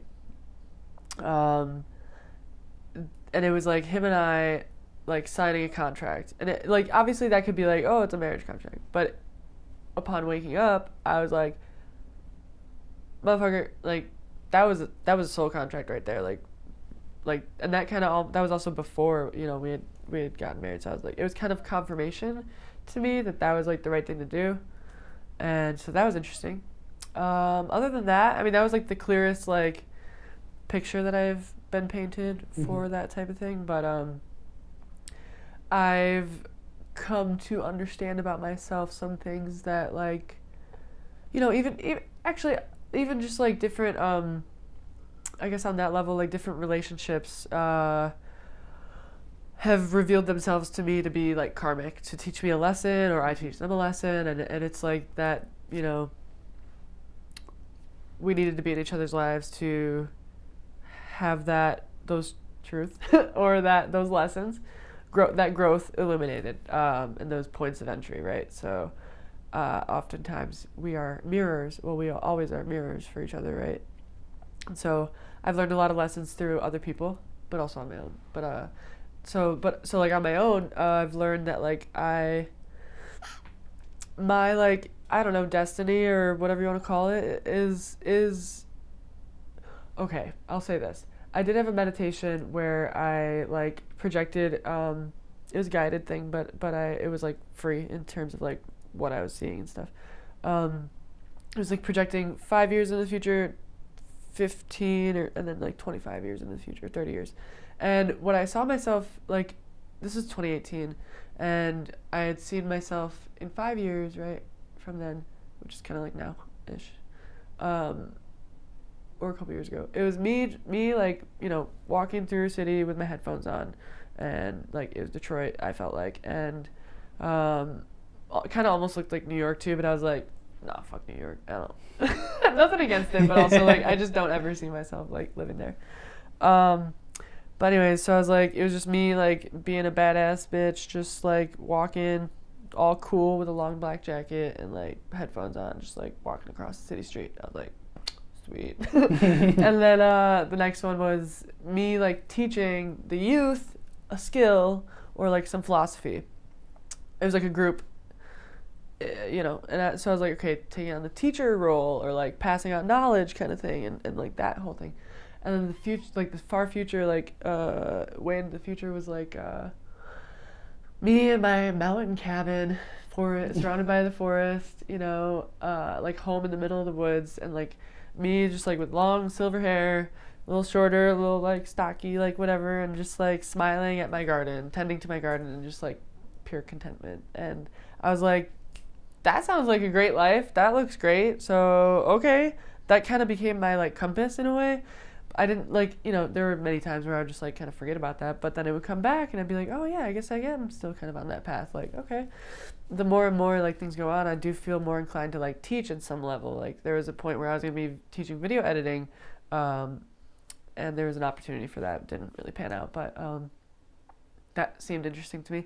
And now with this podcast, it's like, this could go to anybody. This could go to the next generation, or, you know, who knows who it's going to reach. And so in a way, it's like teaching from my own little sanctuary to, you know, whoever.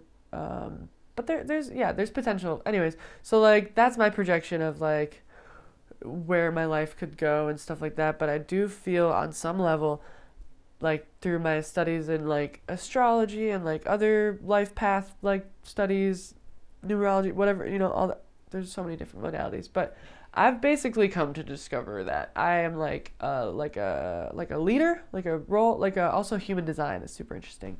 I don't know if you've looked into that, but it's like a role model type of archetype, and also like a teacher in a way. So like I teach, or I you know, mold all these together. And I'm like, okay, there's something there.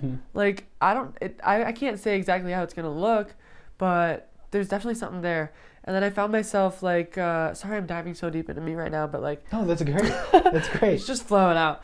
But like, getting into like media from my like dad's side of the family, like the musicians and the filmmakers and the creatives, diving into that more, just opened up a whole different side of how I could do all that, and now I see this as a form of expression and a tool to fulfill that destiny, Yeah. That's my experience with like soul contracts and stuff, and yeah, there have been like contracts that have had to be broken and ended and and renewed and stuff like that, so that's kind of my experience. But the thing that's interesting about what your relationship with soul contracts are is that wasn't like one thing that you need to be. You're talking about being a badass. That's one of the archetypes. So that's like comfortability with their own self. Yeah. You're putting out confidence both externally and internally. That's being a teacher, being a role model. That's a very different thing of just being a badass. Being a creator and an artist. That's another thing. Like when we think about destiny, where it's like, oh, I need to be this one thing. No, it's not how that like we are so messy. But it's giving us a guiding light to what that mess can end up.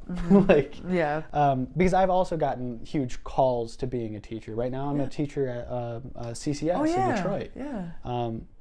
But again, it's still following that facilitator of storytelling, because I'm going through intro classes. These are people that are wanting to learn more about just being a creator. And my hope is that everything that I do and my guidance that I give them is helping them become better storytellers. Because I don't care about necessarily my story being the one that's told. I want more story, period. I mean, that is why we're here as human beings.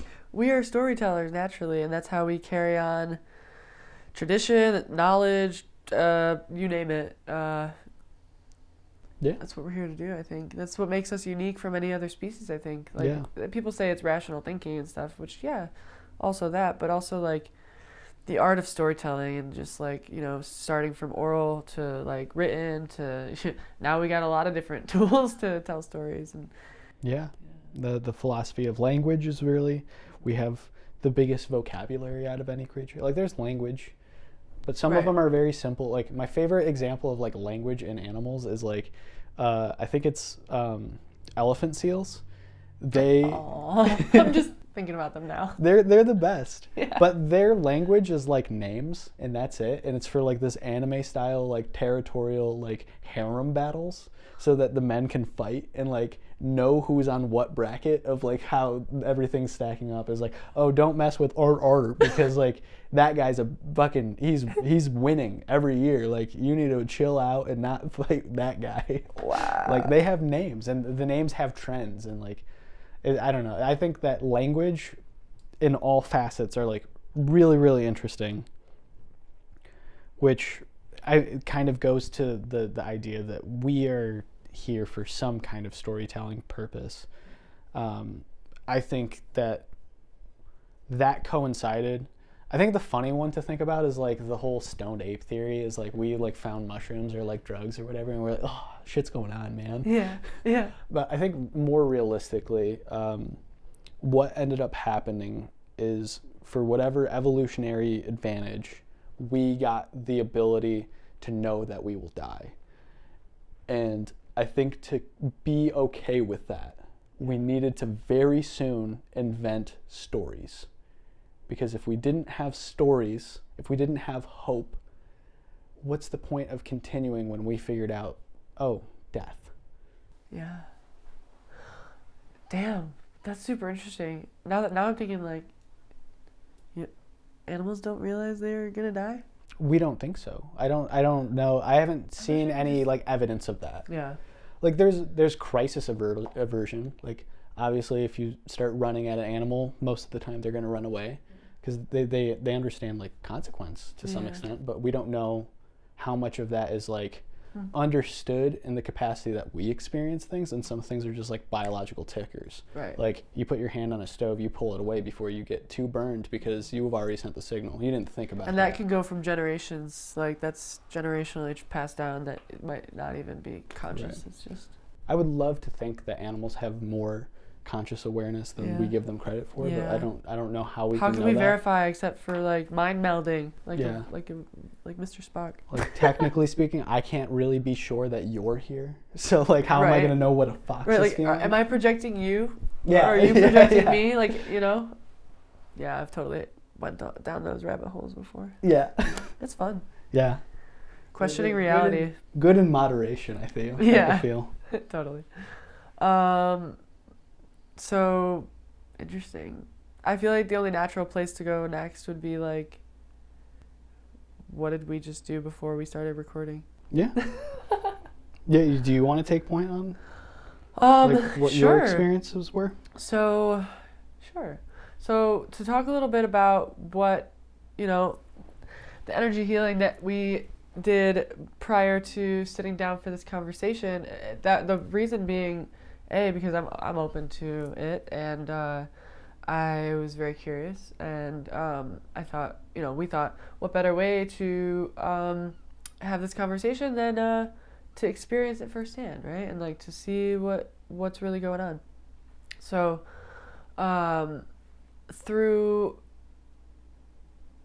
the work that you were doing, and I mean, we could go into specifics, but there were some things that were uncovered. One thing I want to say is like, when we were on the phone, like prior to even meeting up at all, you had said that you don't know how it's going to look. Like, you don't know what's going to happen. Mm-hmm. It'll just kind of be freestyled. And so that is a question that we wanted to ask, is like, when you approach like a healing session, how are you guided through which techniques and modalities to use?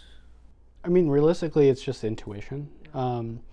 There's going to be things that come up in conversation. The first step of any healing, in my opinion, is understanding. Having some sense of what you are self-IDing as issues before that I get in there and do anything. Mm-hmm. If you don't really know where to go, illumination's great. Illumination is just blockage clearing. Illumination doesn't have to be just for your chakras, but most of the time it is. Or the Naui, the eyes, if you're working in a more traditional sense, on any of those spiritual centers, that's a good place to start. Mm-hmm. But a lot of the times, if I'm hearing a lot of stuff about past trauma, that might be like, okay, maybe we start with illumination, get you clear. If it's bad enough, we might do something called a little death. A little death is essentially taking out your chain of Naui or chakras, lifting them above your body.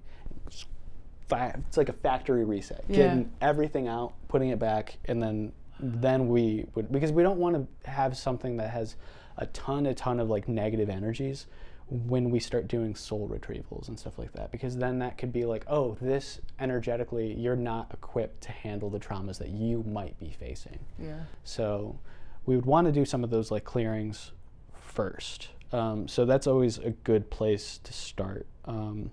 So anything past that is either through different things that come up in conversation or different behaviors that I'm picking up on. It's a lot of like vibes, right? Like, obviously if you're like, oh, I don't know what I want to be when I grow up, it's like, okay, maybe there is like destiny contract thing. Uh-huh. It's like, I've been in this deep depression for years, and it's because I've been conflicting from this path and this path. It's like, okay, so that's probably something in the realm of like destiny contract, or like non-fulfillment of a contract already made. Maybe there's external pressures from like, you need to actually go back to serpent, go back to the physical, look at your physical relationships that are going on and who's blocking you from getting to what you need to be. If you're okay with not going there, then we need to stop that contract, and then we need to write a new one. Yeah. Like, those are the things that I'm looking out for when we have those like dialogues at the beginning. Yeah.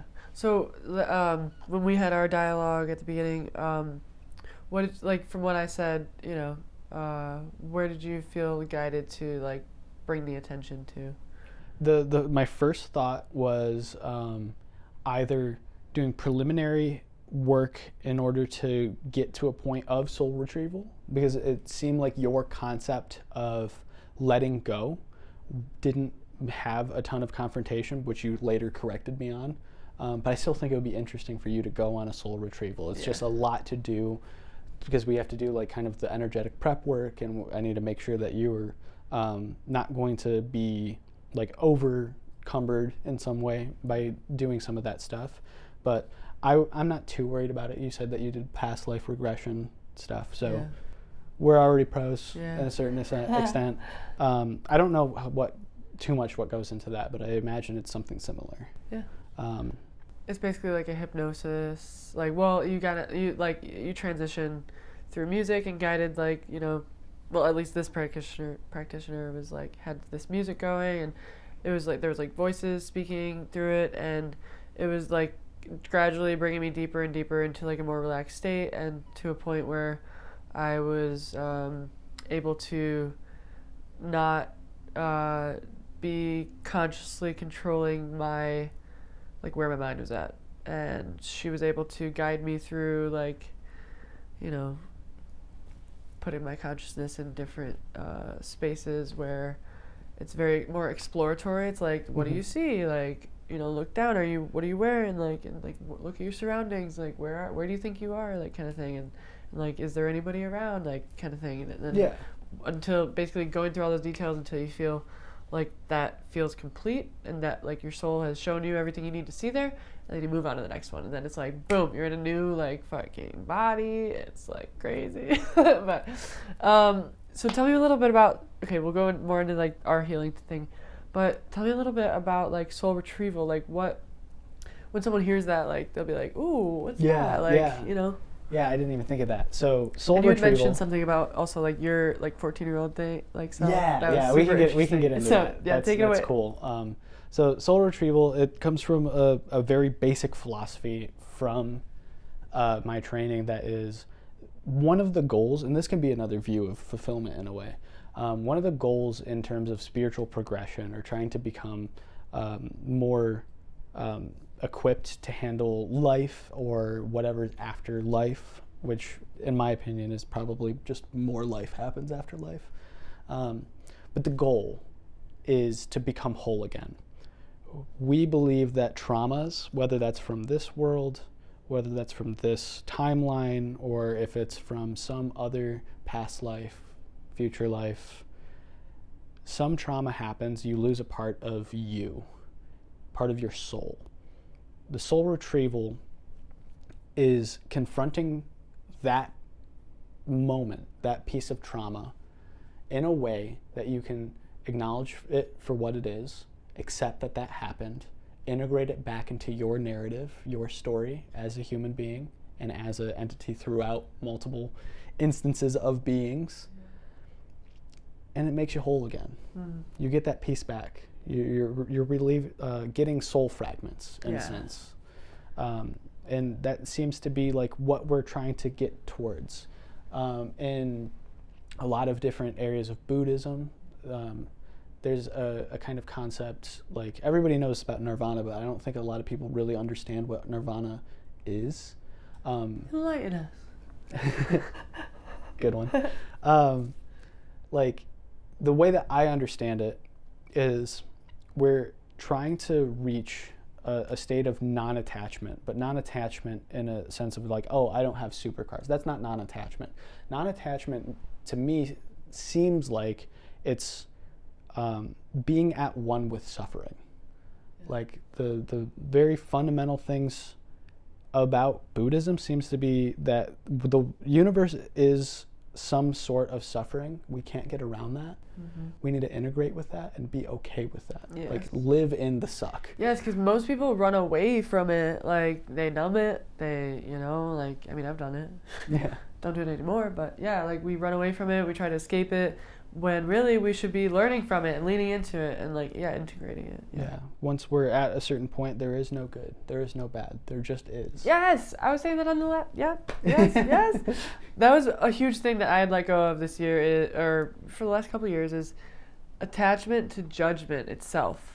Okay. You know, that was a big thing that I wanted to mention earlier, like before the healing, but I like forgot about it. But that was a big letting go of judgment. Yeah.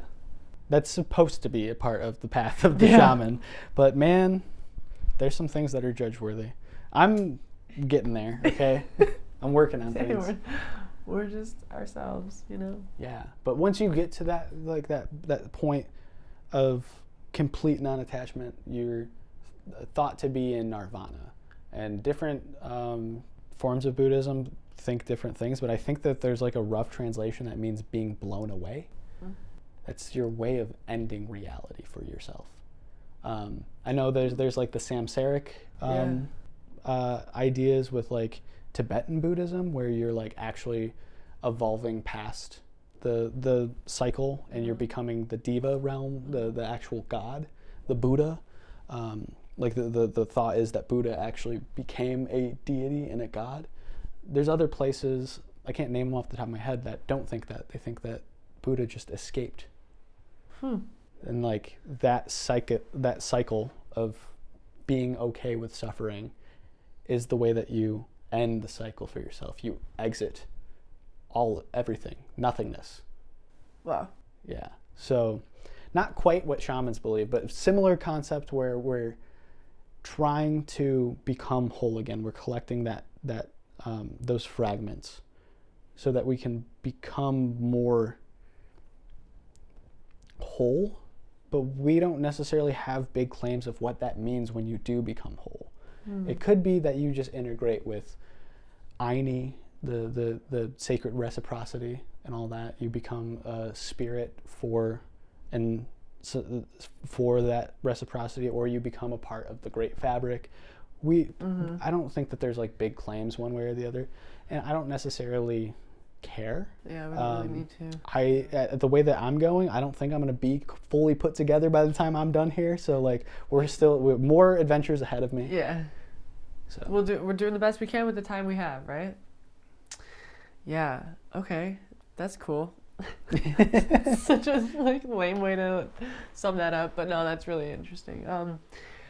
So then we had our talk. We decided you noticed that like the letting go was like a thing to look at, and then I was like in pure observation mode, and just then we called in the directions, right? You set up your mesa, and then we called in the directions. Yep. And that was cool. And then after that, was that the point where we were like, flip a coin? Do we want to do the? Yeah. So the decision was between doing a illumination first, or doing different meditative practices, which ended up just being like a drum circle, like a very traditional drum circle between me and you. I love drum circles. Yeah, so we flipped the coin, and then drum circle won. Yeah.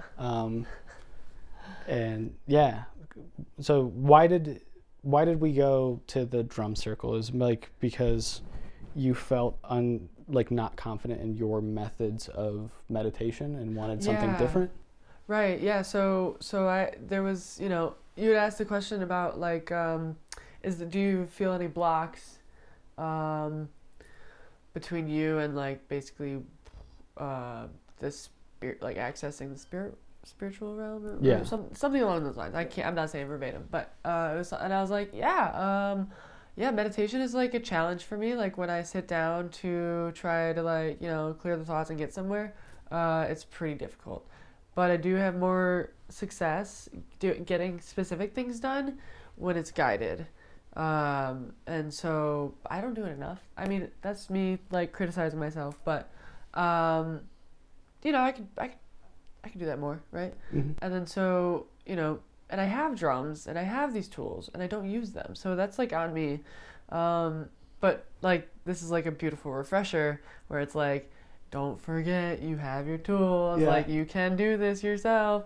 And so that was really beautiful for me to go through but yes, that was the reason to try a different form of meditation, and yeah, it worked. I was in the zone, man. I remember when I stopped, I was just like, I don't know how to describe it. I was just very mellow, and I was like, seeing colors, not colors, one particular color. When I sometimes like I see this like neon like purple. Yeah. In my mind's eye.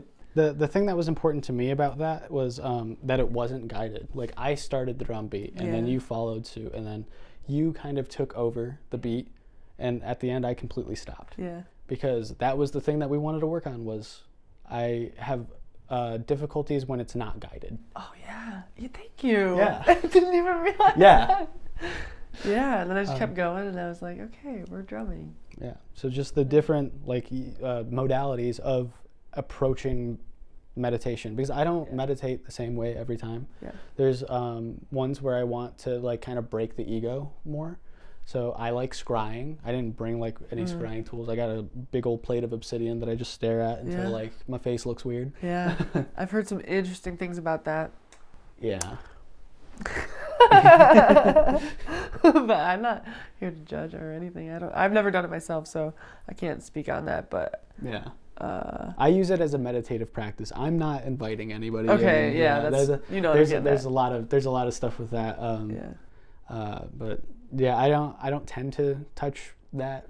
Try to like communicate that way. I have pretty good communication channels built out at this point. Yeah. I'm going to trust those communication channels. Don't need to go venturing off into some unknown direction. I have contacted things very deep within myself through that, but I mean, you meditate any which way, you're going to find those things. You're going to find those things lurking, whether they're more psychological or they're more spiritual. Yeah.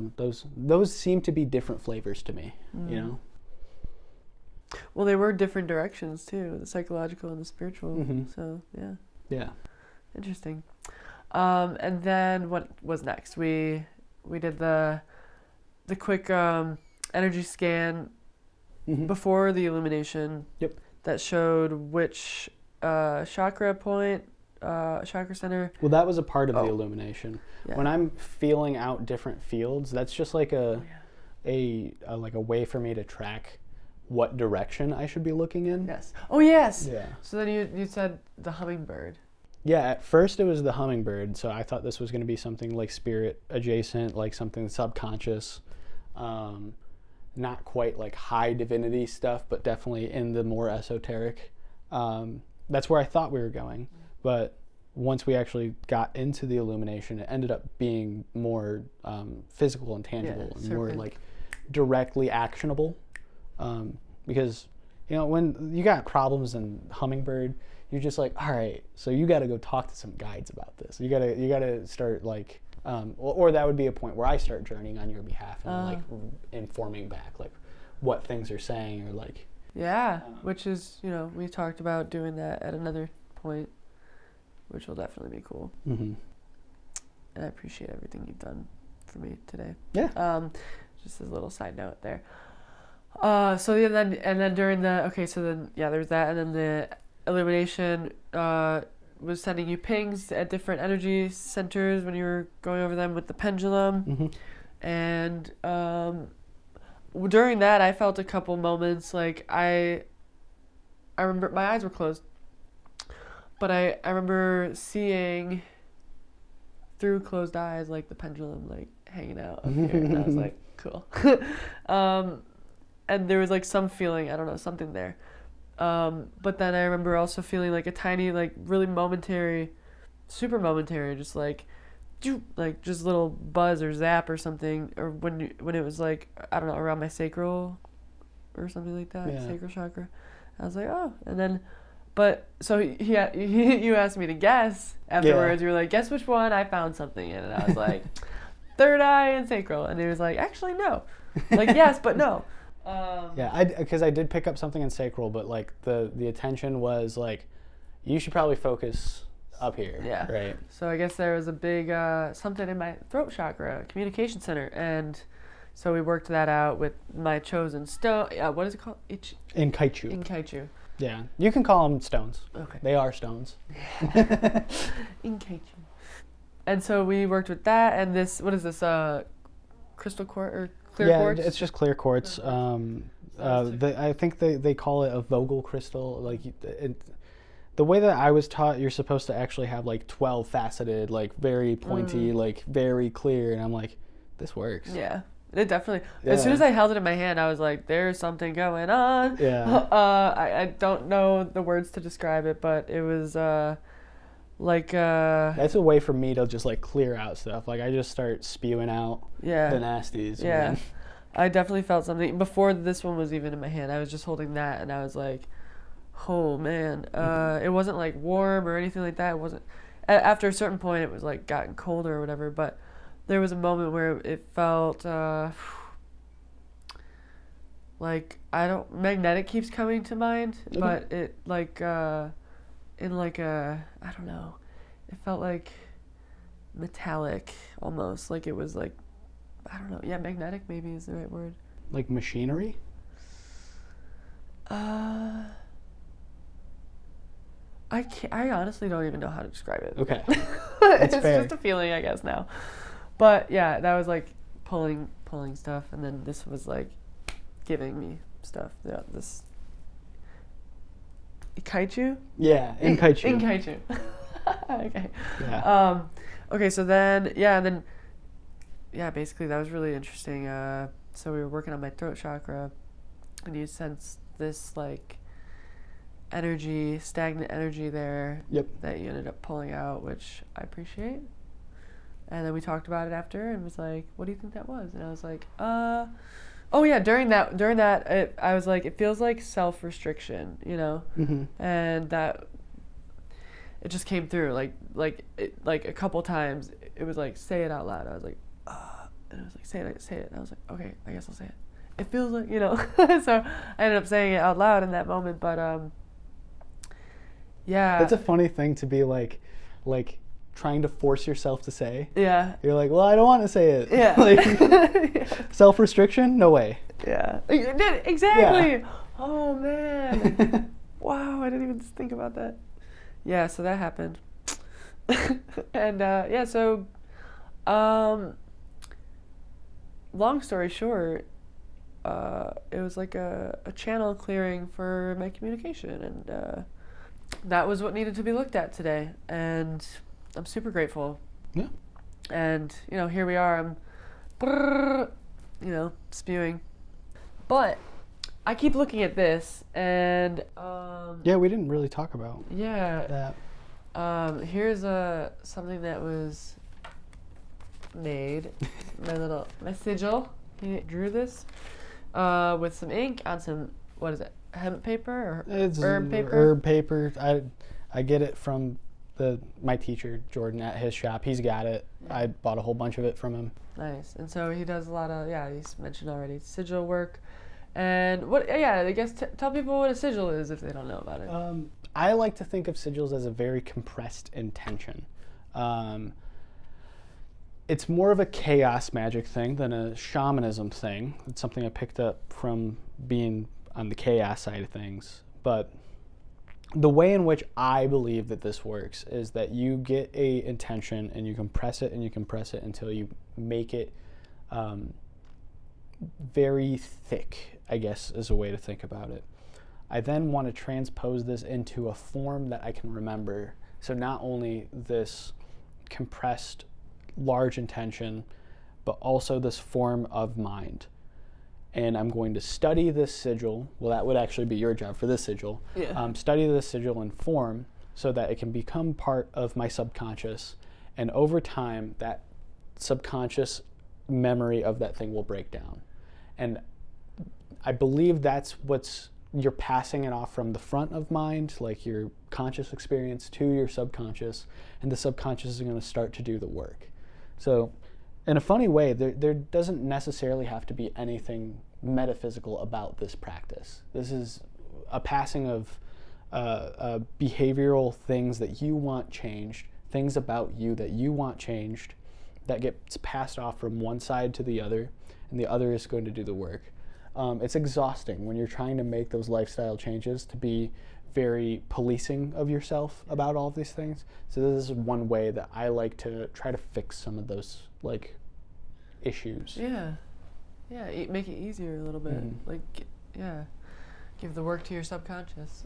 Yeah. And the shamanic spin on it is that I also believe that spirit and guides are going to help you along in this process as well. Yeah, I wonder where I should put this so I can see it every day. Mm-hmm. That's up to Well, at one point you're going to have to bury or burn it. Yeah, Yeah. when I'm done with it. Yeah. When it's ingrained, Mm-hmm. that might take some time. But Yeah. I usually only hang on to them for like 3 days. really? Yeah. Okay, well, I really gotta do my work. Yeah. I mean, if it's like a big thing, I would usually do something called a waka, which is more on the shamanic path. This is like for the smaller things that I want. So like I don't tend to spend a ton of time with sigils. Sigils is like kind of cranking stuff out and like just things that I want on the back burner, but I want progress towards things to make sure like I'm still thinking about the things that I want to be thinking about and passing those off so that they're not distractions. Yeah. There's another thing that's hyper sigils. That is literally just making stories. Actually, in the video essay that I talked about earlier, that I'm producing, I talk about a character. Well, he's a real guy, Grant Morrison, and he wrote a bunch of hyper sigils through like Spider-Man comics because he was a comic book author. So he's like telling things that he wants to change about his life and like kind of manifesting things throughout his life that ended up like crazy shit happened because he's writing Spider-Man, and that got like wrapped up. And I think The Invisibles was the one that like really was close to his life, where he actually made a character proxy of himself. Wow. But that one is kind of in the realm of like, I'm going to dictate my own reality. That's like where you get into like the reality warping power of like fiction.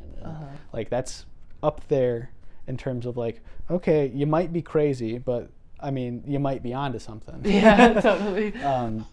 But that's just like me writing down in my journal and stuff. That can be a hyper sigil. But if there's real work that needs to be done, I'll do something called a waka.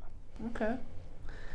Yeah, and so for this, he wrote 5 words, and I brought up 5 words of, before we had created this. And your words were like, there's like truth, honesty, connect. Yeah, connect. I can't remember them. Yeah, I can't remember either. All of them. Yeah. But and then mine were like, he was like, you could say anything. And I was like, all right, well, spirit. Yeah, I remember them. Spirit, Shira, which is the name of my soul, in a way. Love, awaken. I forget what the other one was, but yeah. So and then we looked at both those lists. There's 10 words there, and then he was like, all right, I'm gonna make a sigil for you based on like all those energies, and it's not going to be any of those words, so you're not going to know what it is, but your subconscious will, your spirit will, and so there it is. Yeah, so I'm excited. Thank you like for everything you've done for me today. It's super enlightening, and like it just showed me a different side of the metaphysical world today. It's super cool. Adventures in the Metaphysical. Yeah, that'll be the name of this episode. Sometimes it's hard to come up with a title, but that's a good one. Yeah. Is there anything else we haven't covered that you'd want to talk about? No, I can kind of promo myself. Yes, do that, please. Yes. So, first and foremost, me as a filmmaker, you can find me all over places. I go by Scuba VFX on like Instagram, but my production company is called Making Shapes Media. We got a website, we got social media, all that stuff. For this kind of thing, I actually made a website called The Leap Between. I think it's just leapbetween.com.